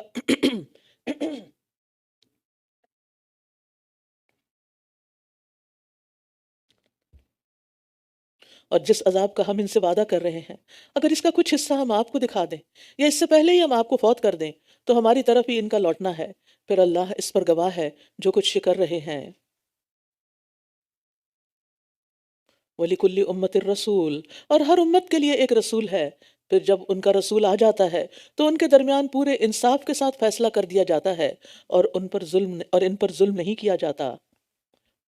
یعنی بات یہ ہے کہ اللہ سبحانہ وتعالیٰ کسی قوم کو بغیر ہدایت دیے عذاب نہیں دیتا۔ پیغمبر آتا ہے، وہ پیغام پہنچاتا ہے، پھر اگر کم لوگ ایمان لاتے ہیں اور زیادہ نافرمانی کرتے ہیں تو پھر اللہ تعالیٰ عذاب بھیج دیتا ہے۔ اور اسی طرح یہ ہے کہ قیامت کے دن بھی ہر امت کے سامنے اس کا رسول بطور گواہ پیش ہوگا کہ میں نے ان کو پیغام پہنچا دیا تھا، پھر وہ لوگ جنہوں نے دوسروں تک حق کا پیغام پہنچایا وہ بھی بطور گواہ پیش ہوں گے، پھر اس گواہی کی روشنی میں انصاف کے ساتھ فیصلہ ہوگا۔ وَيَقُولُونَ مَتَىٰ هَٰذَا الْوَعْدُ إِن كُنتُمْ صَادِقِينَ، اور یہ لوگ کہتے ہیں کہ عذاب کا وعدہ کب پورا ہوگا اگر تم سچے ہو، اور یہ لوگ کہتے ہیں یہ عذاب کا وعدہ کب پورا ہوگا اگر تم سچے ہو، کہہ دیجئے کہ میں تو اپنی جان کے لیے بھی کسی نفع و نقصان کا مالک نہیں۔ یہ کون کہہ رہا ہے؟ نبی صلی اللہ علیہ وسلم۔ کہہ دیجئے کہ میں تو اپنی جان کے لیے بھی کسی نفع و نقصان کا مالک نہیں ہوں مگر جو اللہ چاہے۔ تو اس لیے اللہ ہی سے سب کچھ مانگنا چاہیے، ہر امت کے لیے ایک مدت مقرر ہے، جب ان کی مقررہ مدت آ پہنچتی ہے تو وہ نہ ایک گھڑی پیچھے رہ سکتے ہیں اور نہ ہی آگے بڑھ سکتے ہیں۔ کہہ دیجئے کیا غور کیا تم نے اگر اس عذاب کا اگر اس کا عذاب سوری کہہ دیجئے کیا غور کیا تم نے اگر اس کا عذاب تم پر رات کو یا دن کو آ جائے تو وہ کیا چیز ہے جس کو مجرم جلد طلب کر رہے ہیں؟ یعنی کیا عذاب ایسی چیز ہے کہ اس کو مانگا جائے؟ اتنے سیک مائنڈڈ لوگ ہیں یہ کہ اپنے لیے برائی مانگ رہے ہیں۔ کیا پھر جب یہ عذاب واقع ہو جائے گا تب تم اس پر ایمان لاؤ گے؟ اس وقت کہا جائے گا کیا اب، حالانکہ تم خود ہی اس کو جلدی طلب کیا کرتے تھے۔ یعنی ان کے مانگنے پہ اگر عذاب آ گیا تو پھر کیا کہیں گے؟ ہم ایمان لاتے ہیں، لیکن اس وقت کا تو ایمان بھی قبول نہیں، اور یہ محض اس عذاب سے بچنے کے لیے کہیں گے، ورنہ دوبارہ وہی کچھ کریں گے جو پہلے کرتے رہے۔ پھر جن لوگوں نے ظلم کیا ان سے کہا جائے گا ہمیشگی کے عذاب کا مزہ چکھو، تم اسی کا بدلہ دیے جا رہے ہو جو تم کمائی کیا کرتے تھے، تم اسی کا بدلہ دیے جا رہے ہو جو تم کمائی کیا کرتے تھے۔ اور یہ آپ سے پوچھتے ہیں کیا یہ سچ ہے؟ کہہ دیجئے ہاں قسم ہے میرے رب کی، یقیناً یہ سچ ہے اور تم ہرگز عاجز کرنے والے نہیں ہو۔ اور اگر ہر وہ شخص جس نے ظلم کیا اگر اس کے پاس وہ سب کچھ ہو جو زمین میں ہے تو وہ عذاب سے بچنے کے لیے اسے ضرور فدیے میں دے دے، اور وہ عذاب کو دیکھیں گے تو ندامت چھپائیں گے اور ان کے درمیان انصاف کے ساتھ فیصلہ کر دیا جائے گا اور ان پر ظلم نہ کیا جائے گا۔ یعنی عذاب دیکھ کر مجرم ندامت کیوں چھپائیں گے؟ کیونکہ ان کی توقع کے بالکل خلاف ہوگا، عجیب شرمندگی ہوگی کہ یہ ہم نے کیا کر لیا اپنے ساتھ۔ بظاہر وہ اپنا اطمینان ظاہر کرنے کی کوشش کریں گے لیکن اندر سے انتہائی شرمندہ ہوں گے۔ وہ اسر الندامہ، اندر سے ریگریٹس ہی ریگریٹس ہوں گے کہ کاش مان جاتے۔ الا ان للہ ما فی السماوات والارض، خبردار خبردار بے شک اللہ ہی کا ہے جو کچھ آسمانوں اور زمین میں ہے، خبردار بے شک اللہ کا وعدہ سچا ہے لیکن ان میں سے اکثر لوگ جانتے نہیں ہیں۔ وَيُحْيِي وَيُمِيتُ وَإِلَيْهِ تُرْجَعُونَ، وہی زندگی دیتا ہے اور وہی موت دیتا ہے اور تم اسی کی طرف لوٹائے جاؤ گے۔ یا ایھا الناس قد جاءتکم موعظۃ من ربکم وشفاء لما فی الصدور وہدی ورحمۃ للمؤمنین۔ اے لوگو یقیناً تمہارے پاس تمہارے رب کی طرف سے ایک نصیحت آ چکی ہے، یعنی قرآن، اور جو کچھ سینوں میں ہے اس کے لیے شفا ہے اور مومنوں کے لیے سراسر ہدایت اور رحمت ہے۔ قرآن کی 4 صفات بیان ہوئی ہیں، موعظہ، شفا، ہدا اور رحمہ، یہ مصدر ہیں، اور مبالغے کے لیے مصدر کے لفظ کے ساتھ یہ صفات آئی ہیں۔ ایک ہوتا ہے نا زید عادل ہے، اور ایک ہوتا ہے زید عدل ہے، یعنی سراپا عدل ہے۔ تو قرآن سراپا موعظہ ہے، سراپا شفا ہے، کہیں سے بھی پڑھو شفا ہے، سراپا ہدایت ہے، کوئی بھی آیت پڑھ لو کچھ نہ کچھ گائیڈنس مل جائے گی، اور جو پڑھو گے رحمتیں ہی رحمتیں آئیں گی۔ ابن قیم کہتے ہیں قرآن سینوں کی بیماریوں کے لیے شفا ہے، یہ ان وسوسوں، خیالات اور فاسد ارادوں کو ختم کر دینے والا ہے جو شیطان دل میں ڈال دیتا ہے۔ یاد رکھیے بعض اوقات آپ کے پاس ساری نعمتیں ہوتی ہیں، شیطان کوئی ایک خیال دل میں ڈال دیتا ہے اور آپ ہر وقت بے چین رہتے ہیں، ہر وقت بے چین رہتے ہیں، آپ کے اندر یہ صلاحیت ہی نہیں رہتی کہ نعمتوں سے فائدہ اٹھا سکے۔ اس کا علاج کہاں ہے؟ اس کا علاج صرف قرآن میں ہے۔ قرآن پڑھنے والے، قرآن سننے والے، قرآن پر عمل کرنے والے بن جائیے تو ان بیماریوں سے نجات ہو جائے گی۔ اور یہ ایک طرح کی بیماری ہے جو قرآن سے دوری کی وجہ سے لاحق ہوتی ہے۔ قل بفضل اللہ وبرحمتہ فبذلک فلیفرحوا ھو خیر مما یجمعون، کہہ دیجئے یہ اللہ کے فضل اور اس کی رحمت ہی سے تو ہے، کہہ دیجئے یہ اللہ کے فضل اور اس کی رحمت ہی سے ہے تو انہیں اس پر خوش ہو جانا چاہیے، یہ ہر اس چیز سے بہتر ہے جسے وہ جمع کر رہے ہیں۔ یہ قرآن ہر اس چیز سے بہتر ہے جسے لوگ جمع کر رہے ہیں۔ لوگ قرآن کی مجلس میں کیوں نہیں آتے؟ یہ کام ہے، وہ کام ہے، یہاں جانا ہے، وہاں جانا ہے، اس سے ملنا ہے، وہ کرنا ہے، یہ کوکنگ کرنی ہے، فلاں کرنا ہے۔ سب کاموں سے افضل ہے، وہ سب بھی کام ہو جائیں گے، ان کے لیے سیکنڈ ٹائم رکھیں، قرآن کے لیے پرائم ٹائم رکھیں۔ یہ اللہ کا کلام ہے، اس کو اہمیت دیں۔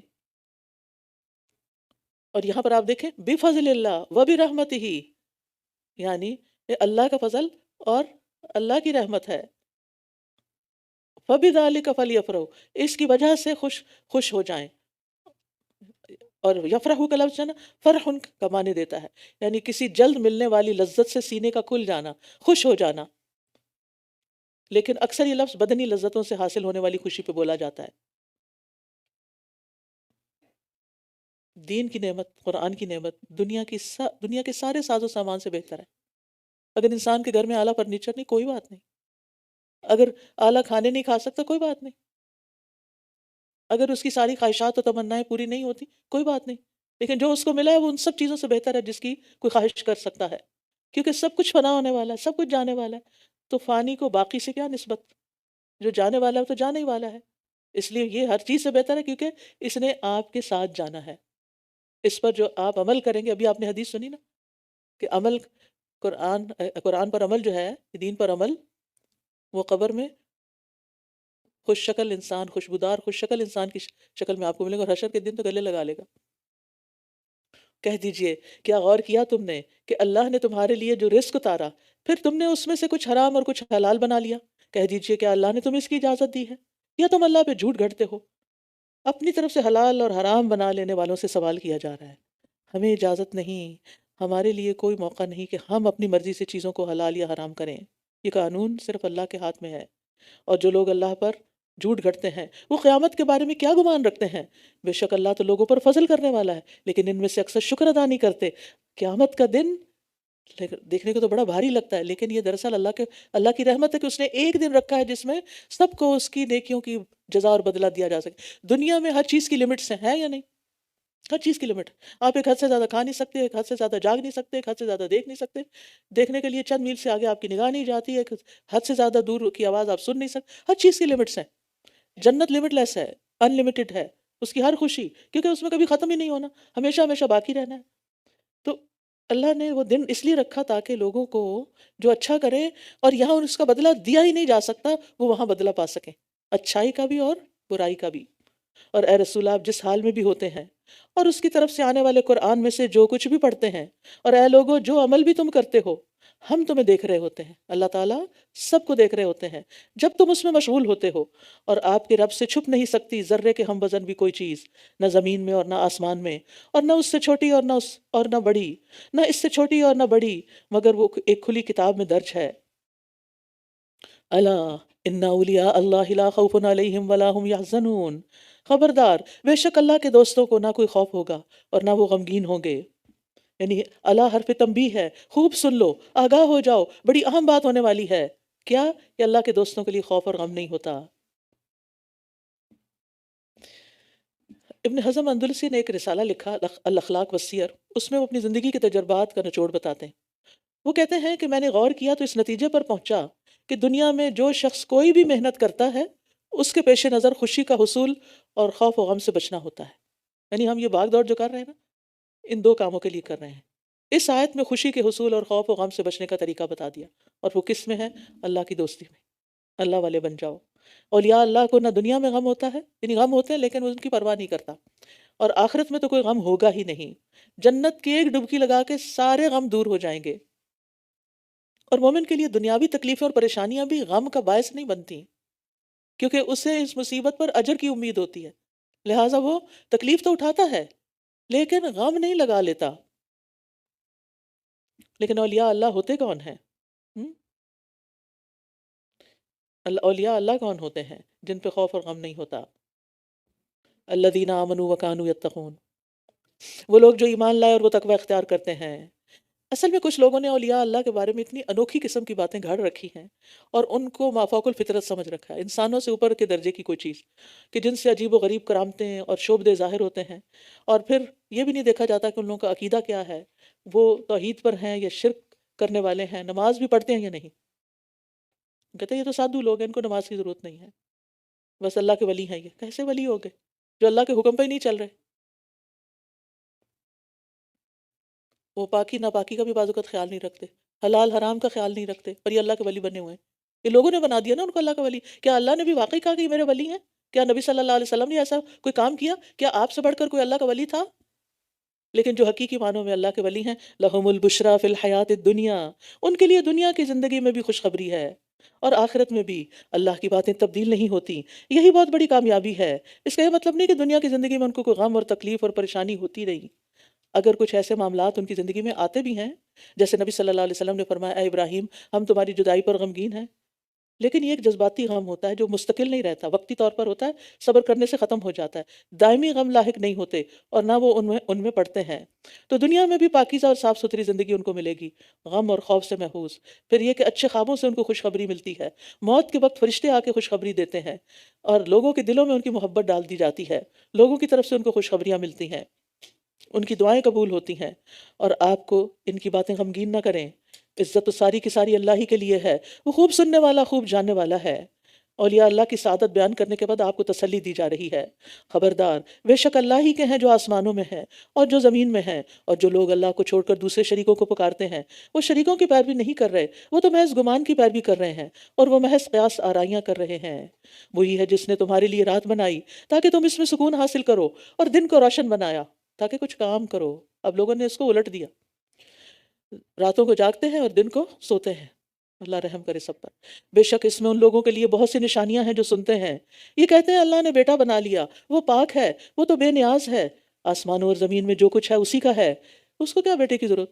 تمہارے پاس اس کی کوئی دلیل نہیں، کیا تم اللہ پر وہ باتیں کہتے ہو جو تم جانتے نہیں ہو؟ کہہ دیجئے بے شک جو لوگ اللہ پر جھوٹ گھڑتے ہیں وہ فلاح نہیں پائیں گے۔ دنیا میں تھوڑا سا فائدہ اٹھانا ہے ایسے غلط عقیدوں کے ساتھ، پھر ہماری ہی طرف انہیں لوٹنا ہے، پھر ہم انہیں ان کے کفر کی وجہ سے شدید عذاب کا مزہ چکھائیں گے۔ اور آپ انہیں نوح کی خبر پڑھ سنائیے، جب اس نے اپنی قوم سے کہا، اے میری قوم، اگر میرا کھڑا ہونا اور اللہ کی آیات کے ساتھ نصیحت کرنا تم پر گراں گزرتا ہے تو میں نے اللہ ہی پر توکل کیا ہے، لہٰذا تم اور تمہارے شریک میرے خلاف اپنی تدبیر پختہ کر لو، پھر تمہاری تدبیر تم پر کچھ بھی پوشیدہ نہ رہے، پھر میرے بارے میں فیصلہ کر لو اور مجھے ہرگز مہلت نہ دو۔ نبوت کے شبہات کے ازالے کے بعد انبیاء کا ذکر کیا جا رہا ہے، کیونکہ انداز بیان بھی بدلا جا رہا ہے، نئی بات شروع ہوتی ہے تو ذرا طبیعت خوش ہو جاتی ہے، اور پھر رسول اللہ صلی اللہ علیہ وسلم اور صحابہ کے لیے تسلی بھی تھی، اور کفار کو تنبیہ بھی کہ پچھلی قوموں کے برے انجام پر غور کریں، اور پھر آپ کی زبان سے یہ قصے سنوانا آپ کی صداقت کی دلیل بھی ہے۔ تو نوح علیہ السلام اولو العزم پیغمبروں میں سے ہیں جن کا ذکر قرآن میں 43 جگہ پر آیا ہے۔ تو انہوں نے اپنی قوم کو کیا کہا؟ پھر اگر تم منہ پھیر لو، یعنی جو دین کی دعوت دی، پھر کہا کہ اگر تم منہ پھیر لو تو میں نے تم سے کوئی معاوضہ نہیں مانگا، میرا اجر تو صرف اللہ ہی کے ذمہ ہے۔ اور یہ سب پیغمبروں نے کہا، اور مجھے حکم دیا گیا ہے کہ میں فرما برداروں میں سے ہو جاؤں، بس انہوں نے اسے جھٹلا دیا تو ہم نے اس کو اور انہیں جو کشتی میں اس کے ساتھ تھے نجات دی، اور ہم نے انہیں جانشین بنا دیا، اور جن لوگوں نے ہماری آیات کو جھٹلایا تھا انہیں ہم نے غرق کر دیا۔ تو دیکھو ڈرائے جانے والوں کا انجام کیسا ہوا۔ پھر ہم نے اس کے بعد کئی اور رسول ان کی قوم کی طرف بھیجے تو وہ ان کے پاس واضح دلائل لے کر آئے، وہ ایسے نہ تھے جس چیز کو انہوں نے پہلے جھٹلا دیا تھا وہ اس پر ایمان لے آتے، یعنی انکار کرنے کے بعد ضد میں پڑ گئے، ایمان نہ لائے۔ اسی طرح ہم حد سے تجاوز کرنے والوں کے دلوں پر مہر لگا دیتے ہیں، جو نہیں مانتے پھر ان سے توفیق چھین لی جاتی ہے۔ پھر ان کے بعد ہم نے موسیٰ اور ہارون کو فرعون اور اس کے سرداروں کی طرف اپنی نشانیاں دے کر بھیجا، مگر انہوں نے تکبر کیا اور وہ مجرم لوگ تھے۔ پھر جب ان کے پاس ہماری طرف سے حق آ گیا تو کہنے لگے یہ تو بالکل کھلا جادو ہے۔ موسیٰ نے کہا کیا تم حق کو جادو کہتے ہو جب وہ تمہارے پاس آ گیا؟ کیا یہ جادو ہے؟ حالانکہ جادوگر فلاح نہیں پاتے۔ وہ کہنے لگے تم ہمارے پاس اس لیے آئے ہو کہ ہمیں اس طریقے سے پھیر دو جس پر ہم نے اپنے آباء و اجداد کو پایا ہے، اور اس سرزمین میں بڑائی تم دونوں کی ہو جائے، اور ہم تم دونوں کو ہرگز ماننے والے نہیں۔ پیغمبروں کے بارے میں بدگمانی کی کہ یہ ہمیں نکال کر خود اس حکومت پہ قبضہ کرنا چاہتے ہیں، حالانکہ ایسا کچھ نہیں تھا۔ اور فرعون نے کہا میرے پاس ہر ماہر جادوگر کو لے آؤ، یعنی مقابلہ کرنے کے لیے۔ پھر جب جادوگر آ گئے تو موسیٰ نے ان سے کہا تم ڈالو جو بھی تم ڈالنے والے ہو۔ پھر جب انہوں نے رسیاں اور لاٹھیاں ڈال دیں تو موسیٰ نے کہا جو کچھ تم لائے ہو یہ تو جادو ہے، بے شک اللہ اسے جلد باطل کر دے گا، بے شک اللہ فساد کرنے والوں کا کام درست نہیں کرتا، اور اللہ حق کو اپنے کلمات سے سچا ثابت کر دکھاتا ہے اگرچہ مجرم ناپسند کریں۔ چنانچہ فرعون اور اس کے سرداروں کے خوف سے اس کی قوم کے چند نوجوانوں کے سوا کسی نے موسیٰ کی بات نہ مانی، اس ڈر سے کہ وہ کہیں انہیں فتنے میں نہ ڈال دے، سزائیں نہ دے۔ اور بے شک فرعون زمین میں سرکش تھا، اور بے شک وہ حد سے بڑھ جانے والوں میں سے تھا۔ اور موسیٰ نے کہا اے میری قوم، اگر تم واقعی اللہ پر ایمان لائے ہو تو اسی پر توکل کرو اگر تم فرما بردار ہو۔ تو انہوں نے کہا وَقَالُوا عَلَى اللَّهِ تَوَكَّلْنَا رَبَّنَا لَا تَجْعَلْنَا فِتْنَةً لِلْقَوْمِ الظَّالِمِينَ، ہم نے اللہ پر توکل کیا، اے ہمارے رب ہمیں ان ظالم لوگوں کے لیے فتنہ نہ بنانا، یعنی ہمیں دیکھ کر کہ ہماری مدد نہیں ہو رہی یہ کفر پر اور نہ جم جائیں، یا یہ کہ یہ ہمیں سزائیں نہ دیں۔ وَنَجِّنَا بِرَحْمَتِكَ مِنَ الْقَوْمِ الْكَافِرِينَ، اور ہمیں اپنی رحمت کے ساتھ کافر قوم سے نجات دے۔ اور ہم نے موسیٰ اور اس کے بھائی کی طرف وحی کی کہ تم دونوں اپنی قوم کے لیے مصر میں کچھ گھر مقرر کرو اور اپنے ان گھروں کو قبلہ رخ بنا لو اور نماز قائم کرو اور مومنوں کو خوشخبری دے دو۔ مشکل حالات میں بھی بنی اسرائیل کو نماز کی معافی نہیں ملی، کیونکہ فرعون نے لوگوں کے اکٹھے ہونے پہ پابندی لگا دی تھی، تو وہ مسجدوں میں نہیں جا سکتے تھے۔ آج بھی آپ دیکھیں دنیا کے کچھ علاقوں میں مسجدوں میں جانا بند ہے، مسجدوں میں اکٹھے ہونے کی اجازت نہیں، تو ان کے ساتھ بھی ایسا ہی معاملہ ہے۔ لیکن اللہ تعالیٰ نے ان کو یہ نہیں کہا اچھا پھر تمہارے لیے نماز ہی معاف ہے، نہیں، کچھ گھر مقرر کر لو اور ان میں جمع ہو جاؤ. لہٰذا بنی اسرائیل نے یہی کیا. تو اس سے نماز با جماعت کی اہمیت کا بھی پتہ چلتا ہے، کیونکہ نماز سے ہی انسان کو اللہ کی مدد ملتی ہے. اور دن میں کئی بار آپ کا تعلق اللہ سے جڑ جاتا ہے، آپ غموں سے باہر نکل آتے ہیں. اور موسیٰ نے کہا اے ہمارے رب، بے شک تو نے فرعون اور اس کے سرداروں کو دنیا کی زندگی میں زیب و زینت اور مال و دولت سے نوازا ہے. اے ہمارے رب، تاکہ وہ تیرے راستے سے بھٹکا دیں. اے ہمارے رب، ان کے مالوں کو مٹا دے اور ان کے دلوں کو سخت کر دے کہ یہ ایمان نہ لائیں حتیٰ کہ دردناک عذاب دیکھ لیں. قال قد اجیبت دعوتکما فاستقیما ولا تتبعان سبیل الذین لا یعلمون. فرمایا بے شک تم دونوں کی دعا قبول کر لی گئی ہے، بس تم دونوں ثابت قدم رہو اور ان لوگوں کے راستے کی ہرگز پیروی نہ کرنا جو علم نہیں رکھتے. یعنی اگر راہ حق میں مشکلات آئیں تو استقامت اختیار کرنا. دعا قبول ہو گئی ہے چاہے نظر آنے میں، ظاہر ہونے میں کچھ دیر ہے. اور یہ بھی مانا ہے کہ اب یہ بد دعا کرنے کے بعد اس پہ جمے رہنا ہے. ایسا نہ ہو کہ جب عذاب آئے تو کہ اللہ اس عذاب کو ٹال دے. جیسے نوح علیہ السلام اپنے بیٹے کی سفارش کر بیٹھے تھے اور ہم نے بنی اسرائیل کو سمندر پار کروا دیا، تو فرعون اور اس کے لشکروں نے سرکشی اور زیادتی کرتے ہوئے ان کا پیچھا کیا، یہاں تک کہ جب وہ ڈوبنے لگا تو بولا میں ایمان لے آیا اس رب پر جس پر بنی اسرائیل ایمان لائے، کہ بے شک اس کے سوا کوئی معبود نہیں اور میں فرما برداروں میں سے ہوں. تو اللہ کے لشکروں اور سپاہیوں کا کوئی شمار نہیں. حتیٰ اذا ادرکہ الغرق، غرق یعنی ڈوبنے نے اسے پا لیا، گویا غرق کوئی اللہ کا سپاہی تھا جس نے آ پکڑا. تو عذاب دیکھ کے فرعون نے 3 دفعہ اسلام کا اقرار کیا. آمنتو انہ لا الہ الا الذی آمنت بہ بنو اسرائیل وانا من المسلمین، لیکن قبول نہیں ہوئی بات. کیا ابھی مان لاتا؟ اب اچھا یہ بات فرعون نے کہی تھی، کس نے سنی تھی؟ کس نے سنی تھی؟ اللہ نے وحی کے ذریعے بتائی کہ فرعون یہ کہہ رہا تھا مرتے وقت. الآن کیا ابھی مان لاتا ہے؟ حالانکہ اس سے پہلے تو نافرمانی کرتا رہا اور تو فساد کرنے والوں میں سے تھا. یہ اللہ کی طرف سے ڈانٹ تھی. بس آج ہم تجھے تیرے بدن سمیت نجات دیں گے تاکہ تو اپنے بعد والوں کے لیے ایک عبرت کی نشانی بن جائے. اور بلا شبہ بہت سے لوگ ہماری آیات سے غافل ہیں، ان کو پتہ ہی نہیں کہ یہ نشانیاں کہاں پڑی ہیں. آپ کو معلوم ہے نا کہ اس وقت بھی مصر کے عجائب گھر میں فرعون کی لاش موجود ہے، اور اس کو پہچانا کیسے گیا تھا؟ اس کے جسم پر نمک کی لیئرز تھی. اور بلا شبہ ہم نے بنی اسرائیل کو بہت عمدہ ٹھکانہ دیا اور ہم نے انہیں پاکیزہ چیزوں سے رزق دیا، تو انہوں نے دین میں باہم اختلاف نہ کیا یہاں تک کہ ان کے پاس علم آ گیا. یقیناً آپ کا رب قیامت کے دن ان کے درمیان ان معاملات میں فیصلہ کر دے گا جن میں یہ اختلاف کرتے تھے. پھر اگر آپ اس بارے میں کسی شک میں ہیں جو ہم نے آپ کی طرف نازل کیا، تو ان لوگوں سے پوچھ لیجئے جو آپ سے پہلے سے کتاب پڑھتے ہیں. یقیناً آپ کے پاس آپ کے رب کی طرف سے حق ہی آیا ہے، بس آپ ہرگز شک کرنے والوں میں سے نہ ہوں اور آپ ہرگز ان لوگوں میں شامل نہ ہوں جنہوں نے اللہ کی آیات کو جھٹلایا، ورنہ آپ خسارہ پانے والوں میں سے ہو جائیں گے. بے شک وہ لوگ جن پر آپ کے رب کی بات ثابت ہو چکی وہ ایمان نہیں لائیں گے، اگرچہ ان کے پاس ہر نشانی آ جائے، یہاں تک کہ وہ دردناک عذاب دیکھ لیں. پھر کوئی بستی ایسی کیوں نہ ہوئی جو ایمان لائی ہو اور اس کے ایمان نے اسے نفع دیا ہو سوائے قوم یونس کے. جب وہ ایمان لے آئے تو ہم نے ان سے دنیا کی زندگی میں رسوائی کا عذاب ہٹا دیا اور ہم نے انہیں ایک مدت تک فائدہ دیا. عذاب قائم ہو جائے تو ایمان لانا فائدہ نہیں دیتا، لیکن اگر اس سے پہلے عذاب دیکھنے سے پہلے کوئی بر وقت ایمان لے آئے تو فائدہ ہو جاتا ہے، جیسے قوم یونس کو ہوا. جب یونس علیہ السلام انہیں چھوڑ گئے تو انہیں احساس ہوا کہ وہ ہم سے ناراض ہو کر چھوڑ گئے ہیں، تو ہمیں وہ بات مان لینی چاہیے. لہٰذا عذاب آنے سے پہلے ایمان لے آئے تو اللہ تعالیٰ نے عذاب ٹال دیا ان سے. اور اگر آپ کا رب چاہتا تو یقیناً جو لوگ زمین میں ہیں سب کے سب اکٹھے ایمان لے آتے. کیا بھلا آپ لوگوں کو مجبور کریں گے حتیٰ کہ وہ مومن بن جائیں؟ اور کسی نفس کے لیے ممکن نہیں کہ وہ اللہ کے اذن کے بغیر ایمان لائے، اور وہ ان لوگوں پر گندگی ڈال دیتا ہے جو عقل سے کام نہیں لیتے. یعنی ایمان کی توفیق کس کو نہیں ملتی؟ جو عقل سے آ رہی ہیں، کیونکہ اللہ نے ان کو اب توفیق ہی نہیں دی.